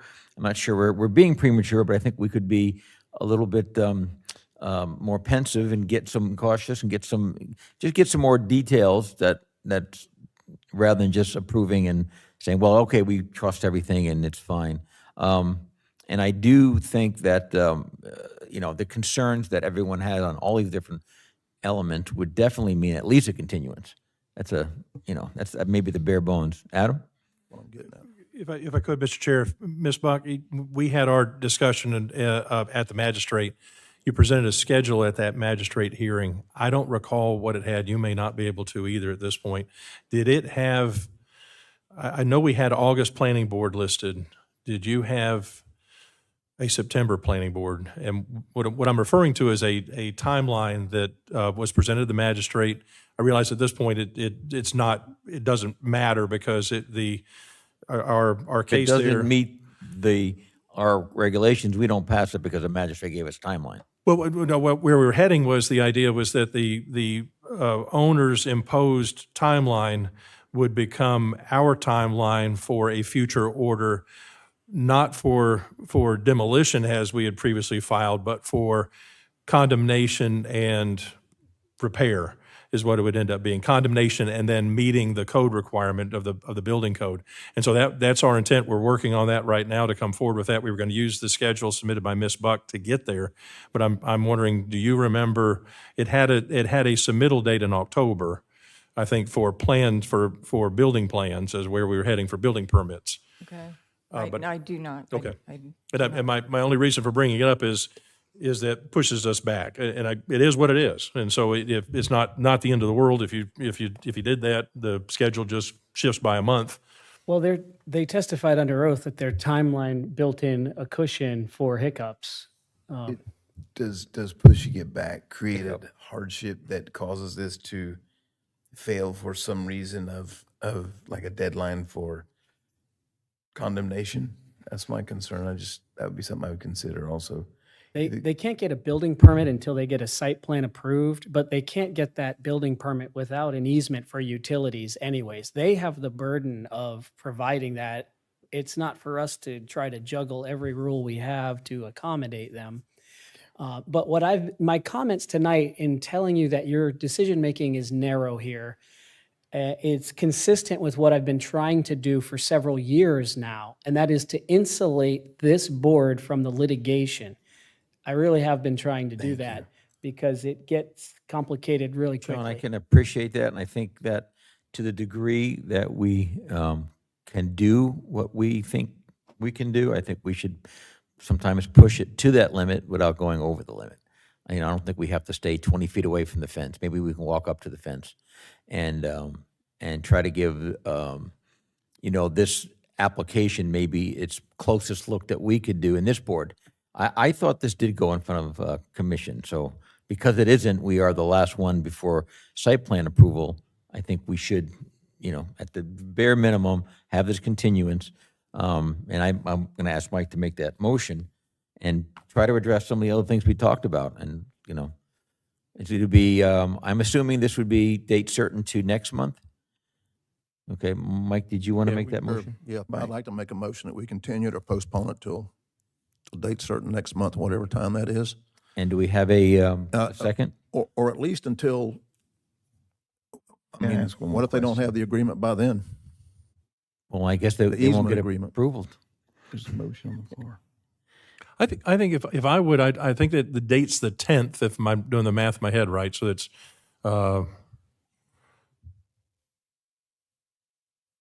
think it's the 10th. It should be Tuesday, the 10th at 6 PM. I would ask that you make it to that time and date certain, and if nothing else, we'll come and give you a progress report. September 10th is a second Tuesday of the month. Yes. Then What if they don't have the easement agreement by then? I think we'll give you a progress report that says that they don't have it, and we'll ask for you to continue it one more time. We can do 2 continuances of an item through our policies without having additional notice. We put the burden on them to get it done. And that will also begin to bring in. Well, If why? I might interject on that, the easement is, like I said earlier, is being routed now. It's been agreed to by all parties. They have a board of directors, and so there are several members of the board that have to sign it. So it is being routed to the board of directors and to our client for signature. And we probably will have it tomorrow, so a 30-day timeline is not a problem. And you can also address the lighting with more specificity to, at Yes, least to our yes, board. I'll it to the next bring a meeting, plan there's- that's blown up so we Do can it to the see next it. meeting, there's time to address whatever other Right. issues. And if they don't, then they only get one more contingency, and then if it's falls short of it, they get denied. So that's basically. Kim, if Any we- other comments? if First of we all, we have a continue motion this- and we have a second. So we're discussing that motion. We also, I would ask Adam if you were going to put anything else in that, don't ask us to do it on the fly. Make sure you include it in your presentation on that going forward. If there's something else you guys find. Understood.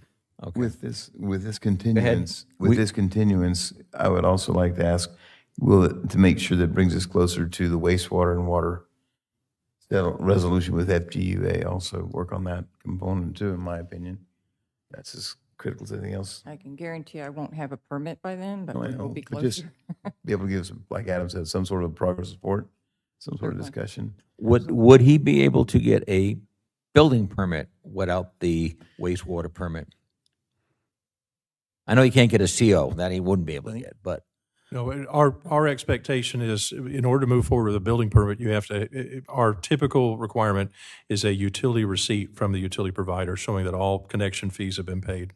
Prior to building permit. Prior to building permit. And so pulling back from that, it could be a utility agreement. That puts us into more of an uncertain spot. We talked then with legal counsel about that, but every other time before, because it will be a paid utility receipt showing that all fees have been paid.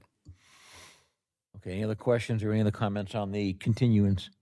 Okay, we will make a vote. All those who want to approve the continuance signify by saying aye. Aye. Aye. Any opposed, signify by saying nay. None opposed. This item will be continued to September 10th at the next planning board meeting. Okay, I guess we have the legislative. This does not require, the first one tonight does not require any ex parte communication. This is number 9 about the tree ordinance.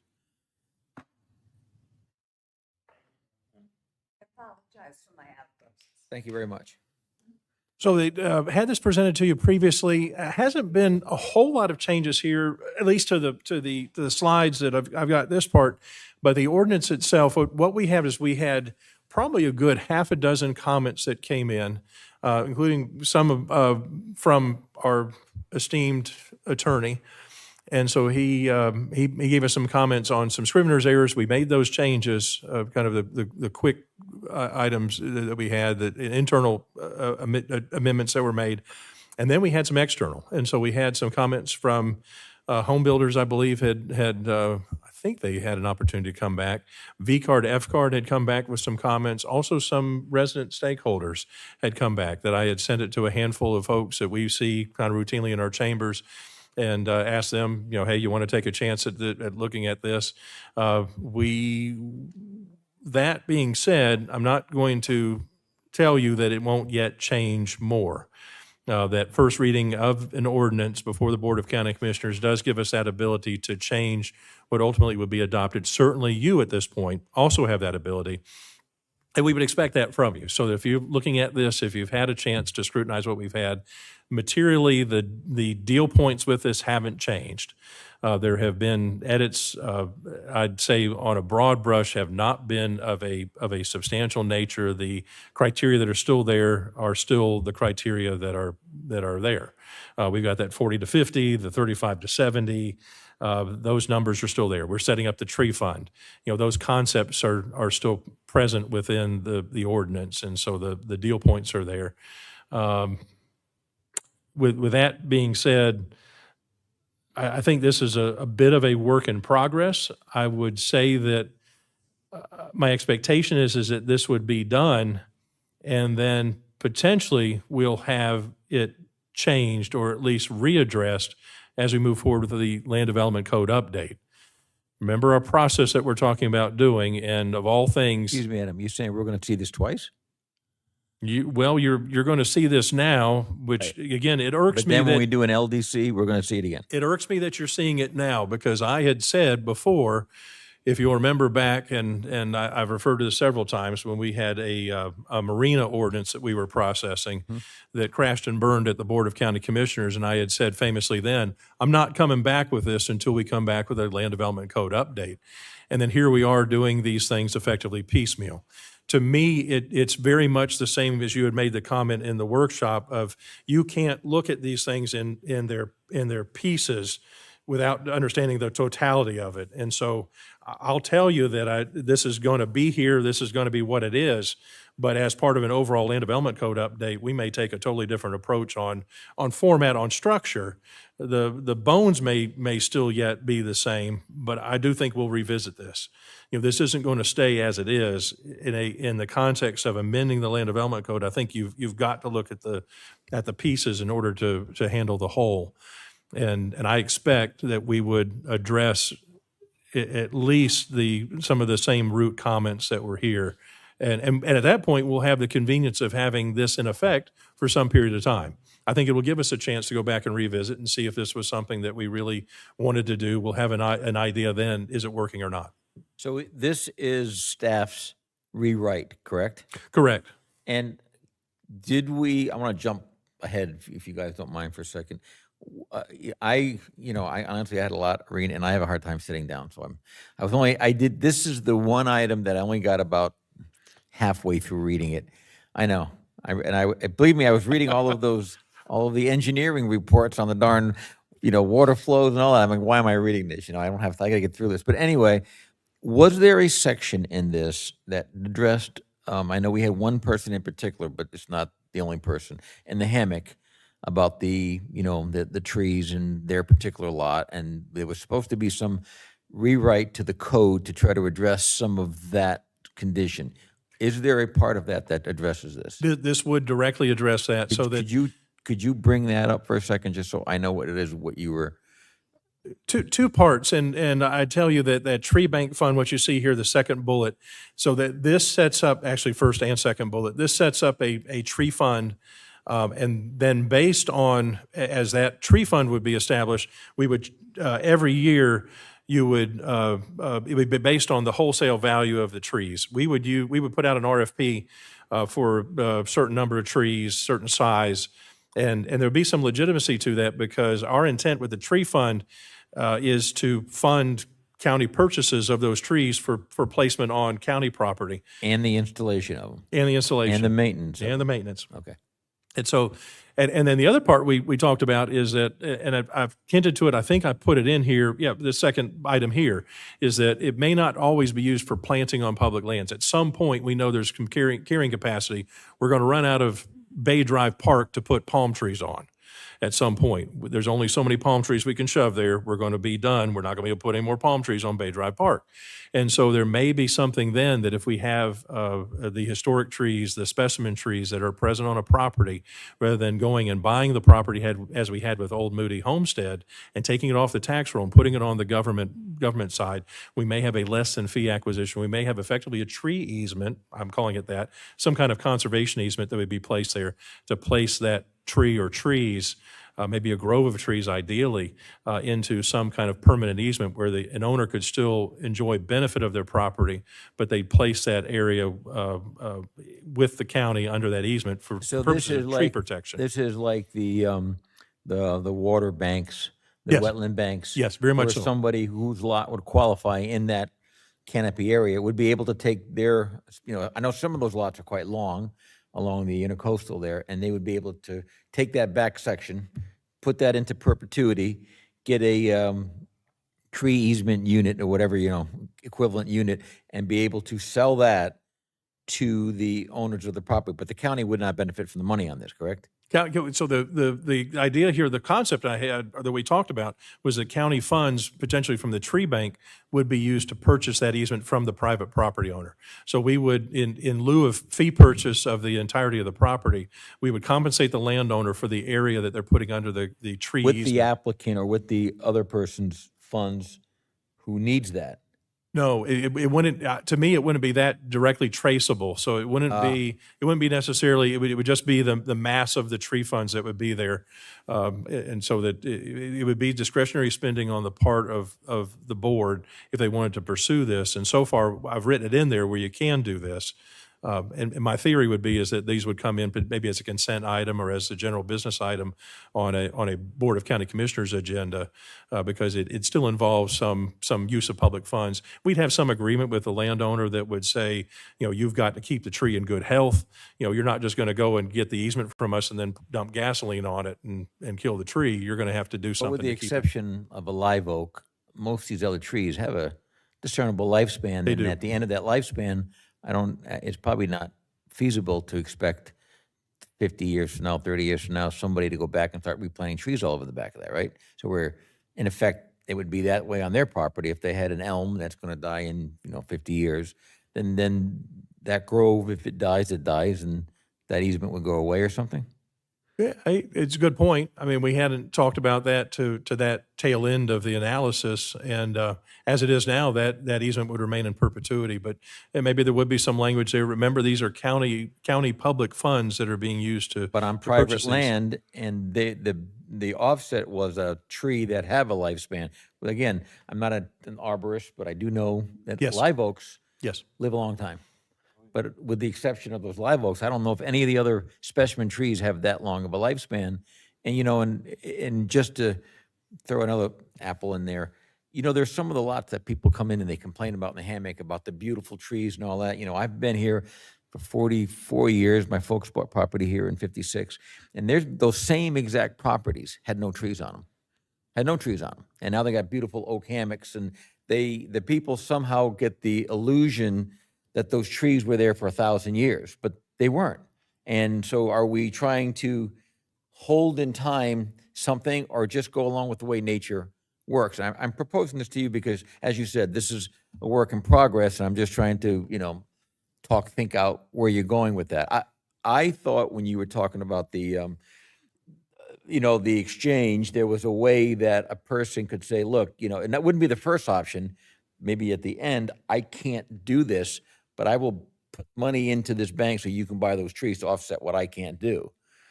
And you're saying it won't be that direct. Well, that is there. So the situation we had before where the gentleman had not enough land, he was land poor. And so he comes back and says, I can't plant the number of trees you want me to do.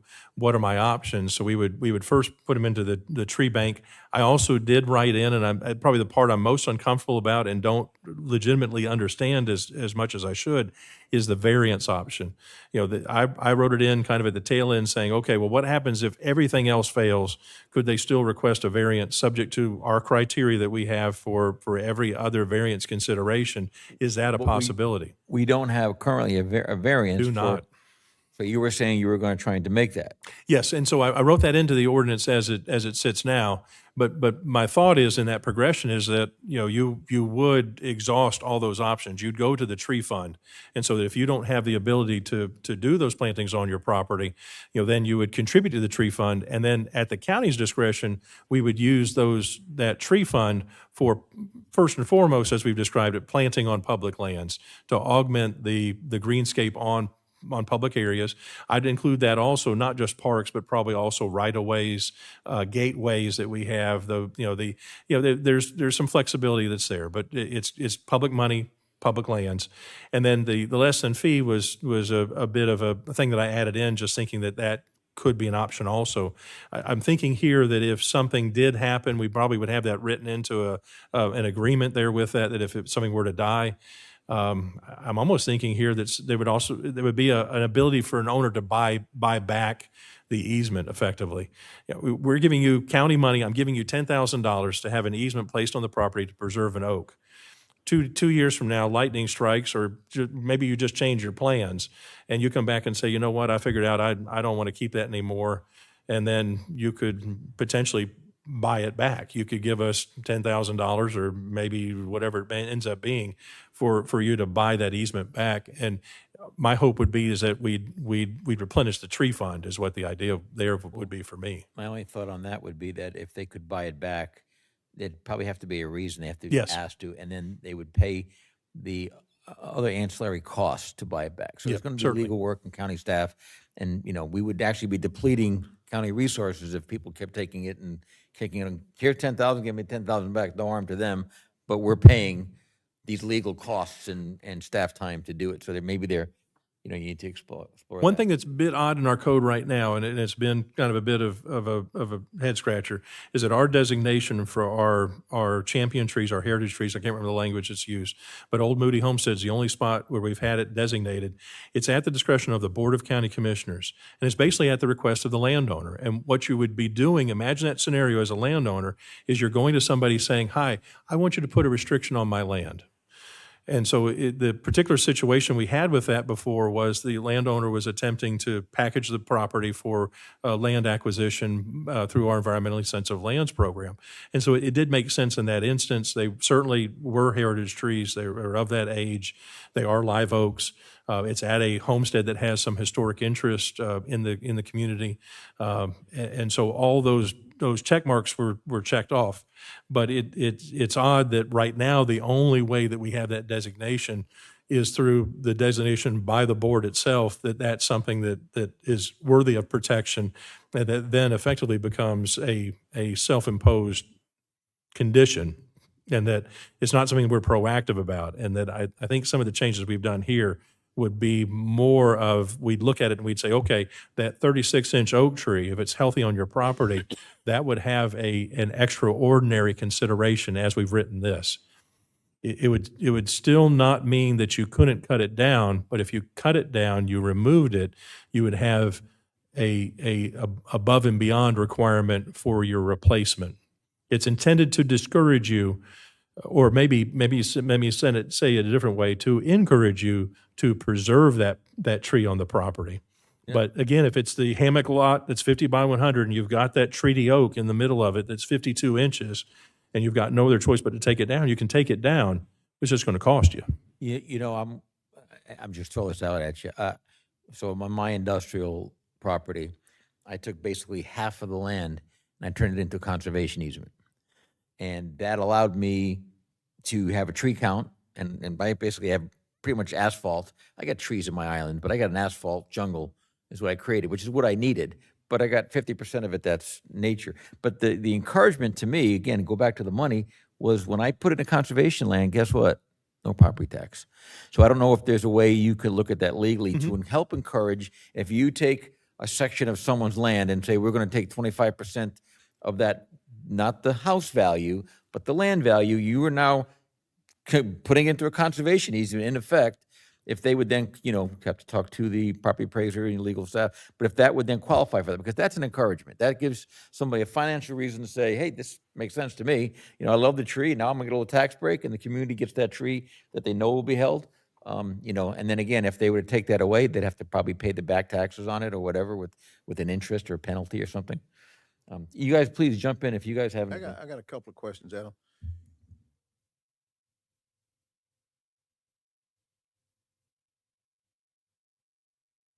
So, point of clarification, one of the benefit, and I missed the very beginning of this presentation, but one of the benefits, or at least what we perceive as a move in the right direction, is we're hoping to avoid some of the absurd results that we've gotten where if someone is trying to build a home on a heavily treed lot, what's happening now is they have to replant so many trees that it becomes a bit of a fire hazard. It becomes where you just have so many trees, it's not even really practical. And after 2 years, which is our requirement, they remove the trees, or some of them.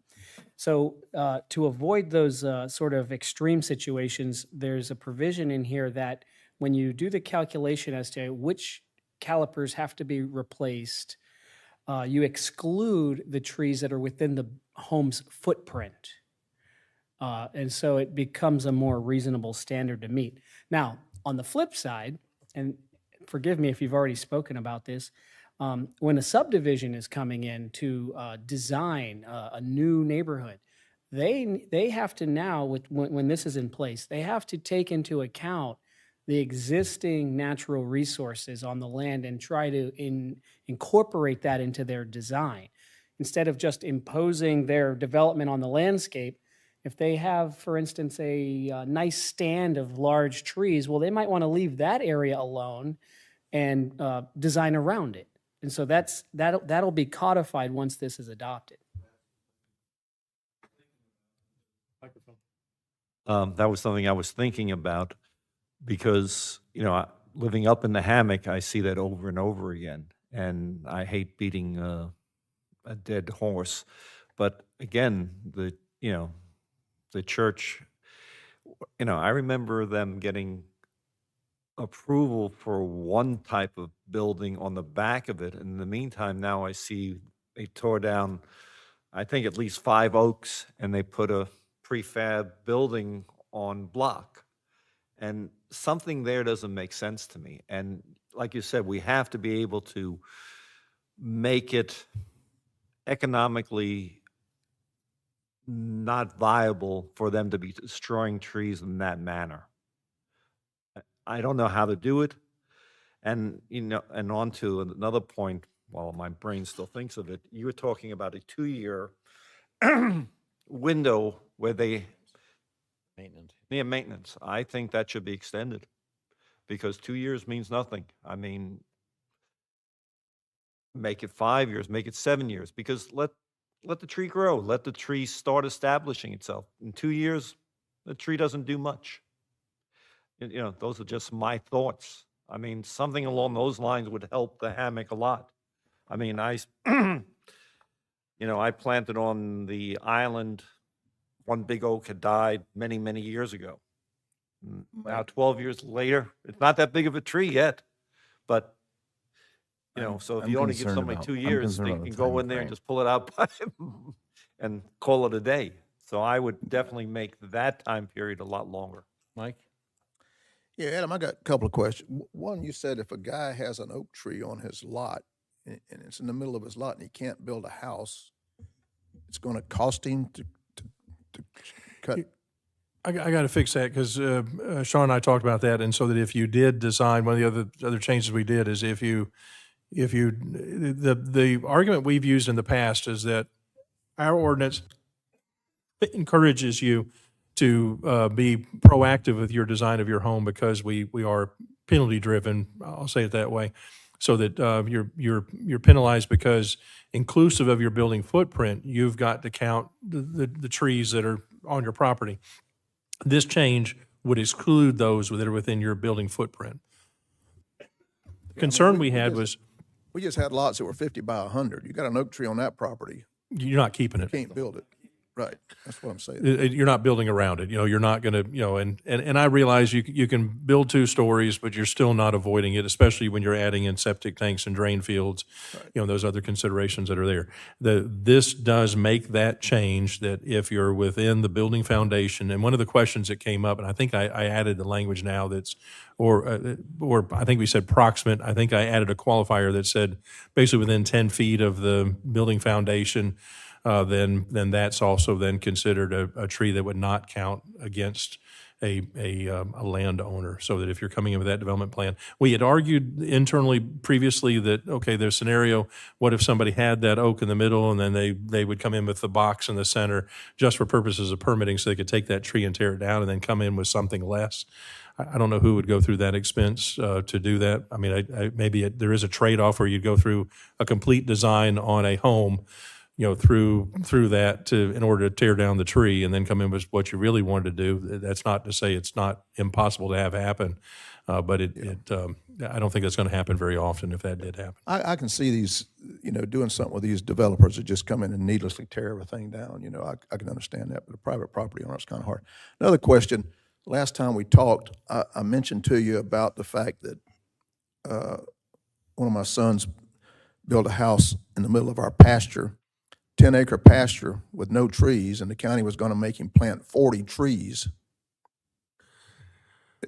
We think that don't make sense. We think we fixed that. We had an ag section that we talked about, and I can't quote it, but it was specifically calling out the ag scenario, and I think we even called out where I think it worked both ways. I think it was pasture where you didn't have the trees before, and then bottom line is I think Sean's looking to see what it says. We think we've addressed that where before you were penalized on a shade tree planting requirement because you're putting your house on a big parcel. And so then it said one tree for every 3,000 square feet in your first quarter acre, and then one tree for every quarter acre thereafter. And then so you have your 40 tree scenario. And meanwhile, you had a pasture land, you were fine all along. We had found a way to administratively work around that. We were saying, oh, no, we're going to restrict that to just your impact area, assuming that you kept your pasture, in place or didn't disturb the rest of your property, and you had maybe an acre in the center that you were actually building on. But now I can read the language, and this is the tree replacements for single-family dwellings. The development of a single-family dwelling on a lot or parcel zoned agriculture or agriculture forestry zoning district and conforming to the minimum dimensional requirements of the respective zoning district shall be exempt from the requirements of this section. We went one step further this time. We just said, no, you don't have to worry about it. We've had land out there on the west side that did not conform to the size requirements. So you're saying, though, it has to reform to I think it's 5 acres? 5 acres. Yeah, so we've dealt with lots out there that people have, parceled out a lot for a home, and now all of a sudden, they were having a hard time meeting some of the setbacks. The setbacks are so big, and those lots, were not. So I don't know if that necessarily handled it all, but. Well, the fix we were trying to fix there was the large acreage with the home in the center, basically. So where the why put in the part where it has to meet the size? I think we had to put that in. I did it because it makes it. We're talking about conforming lots, and so we don't have that problem on something.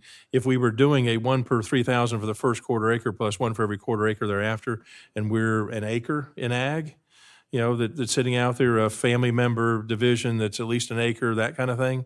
What does that work out to be? 8 trees? 8. And so that's not my opinion, that's not a big deal on that acre. That's a whole lot better than the 40 that we'd be coming back telling you, but. Yeah. I had another son, he put a mobile home out there we cut out 1 acre piece of parcel, and he put a mobile home on it because it was already occupied land and everything. And he had several tall pine trees on there, and he cut them down because Is your microphone on? Blow over, fall on his house. Yeah. Then the county made him get some extra trees to replace those pine trees. Sounds right. Anyway, all right, sounds good. Dan, do you have something? Concern, a lot of what we're hearing is reflective of what we are experiencing in the hammock and other areas, but the people on different acreages have a different experience than, let's say, a 2-year time frame or a 5-year time frame. It's a different perspective. Let's just be aware of it. I appreciate the vehicles you're providing to allow the relief that you're talking about to people that are in those extenuating circumstances. You're giving that, and I appreciate that. But just consider there's a lot of the area that we're talking about that's outside of what we consider to be the 80 by 125s or the 50 by 100s. And that completely addressed all of it. Thank you. That was my concern, my hiccup. I know it's not part of your tree ordinance. One of the problems too, I'm just jumping ahead out of this thing. You know, your lots of record, where so many of the lots in the hammock are lots of record, and then we do these PUDs out there, and they're small lots, and they're not lots of record, and the people who have these old lots are subject to these requirements, and they're struggling. Like we had one tonight, they got a small piece of property and they're trying to save the trees, and there's nothing left on the property. And then the other ones are basically a clear-cut lot, and their concern was how their pool patio. But there's those lots are right on top of each other, and I just didn't know if this whole lot of record thing needs to be readdressed, because to say that the lots on the west side, on the east side over there, have to be 1 acre in size, that's impractical. So, and it is creating some of this issue too. So, not necessarily directly with this tree stuff, but it causes a problem as you go down the road. And you all might want to look at that as you go forward with some of those other policies. But do we have any other comments on the trees? One more comment. When a developer comes in, 80 homes, for example. When a developer comes in, for example, like a Katie Homes, is there a requirement after they basically clear cut a whole lot, let's say 10 acres, is there a requirement of how many trees they have to guarantee putting back on the property? So we have that now. So I'd answer yes, we have that, and briefly and probably not exactly completely accurate. As a subdivision developer, you have two options. You can leave the land as in its natural state. You have your subdivision plans that show your grading plan, but you basically leave it to each lot to come in and grade the lot. And so what you would do is you would do your common infrastructure, you do your roadway elevation, so your roadways are at the proper elevation. Right. You'd have your utilities stubbed out, and you probably have 15, 20 feet along the frontage of each of those lots. Think, for that example, Palm Coast Plantation, probably being the most obvious, most readily known one that people can think of. And then when you come in as the lot owner, congratulations, you've bought a piece of wooded property that you've got to take out all the trees. You've got to add 3 to 5 feet of fill. You've got to impose on your neighbor with the D6 dozer, then second, the fill, endless line of dump trucks, and then everything else that goes along with that.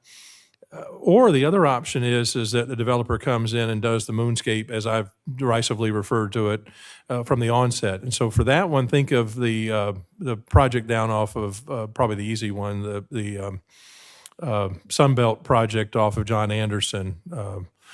What is that called again? Radiance?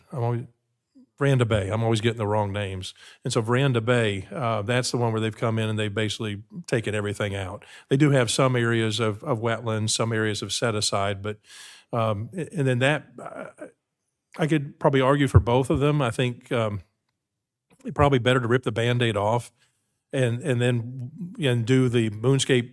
And then what you have then when you come back to replant, absent a PUD that is very specific, you'd have a lot area requirement that would have you planting the minimum shade trees, the ones from our shade tree list.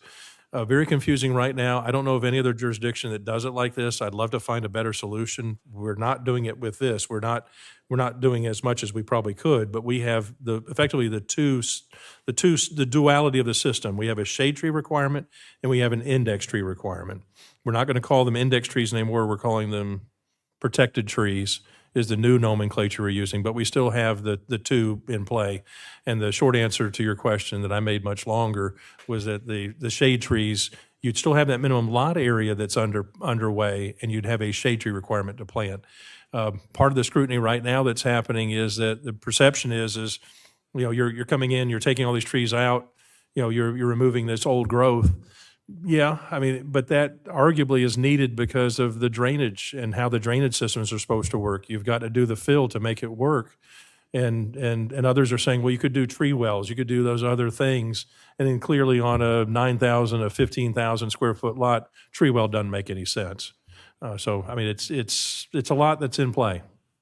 You know, I'm gonna weigh in on this one because I know, Mike, you were here for this. We approved a project down in, and I was here, I was one of the guys who said yes, down on John Anderson, I think it was. It's on the intercoastal. And the lots, the final grading plan required that land to be up 4 feet higher than the existing land. And every owner that has come in, and I've seen this personally because my business partner bought a lot in there, and it was a nightmare. They had at 4 feet, they had to have berm. Now they're imposing dirt on their neighbor's side just to keep their side up. It's a nightmare by allowing the developer to come in, put their roads in, and shift the burden over to these homeowners. It's never been done right. And maybe the nuance in there to correct that is if the final plan shows an elevation greater than 6 inches, 8 inches, or whatever than the existing, then the developer has to do it now. So that way you're not getting 100 trucks coming in on a small lot, trying to bulldoze that, the land, filling onto your neighbor's lot, the whole 9 yards. The developer's got a lot that bad, then they need to develop it, or develop it in a phase and do, work a way out financially that'll make it work. I talked earlier in our board about, putting some caps on development. And again, we're making it easy for us developers just to get out there and make a buck, but not necessarily looking at the final, thing. So I don't think we always got to make it easy for the developer. I think that one of the things is this tree thing. But your comment about keeping the existing trees, I have a problem with that to some degree, because what happens is, and again, I'm not the arborist, but you take a lot that has a lot of trees and you pull out all those pine trees because they're garbage, right? We don't like the pine trees. And, you can even load them up and take them down the mill. It's a good thing.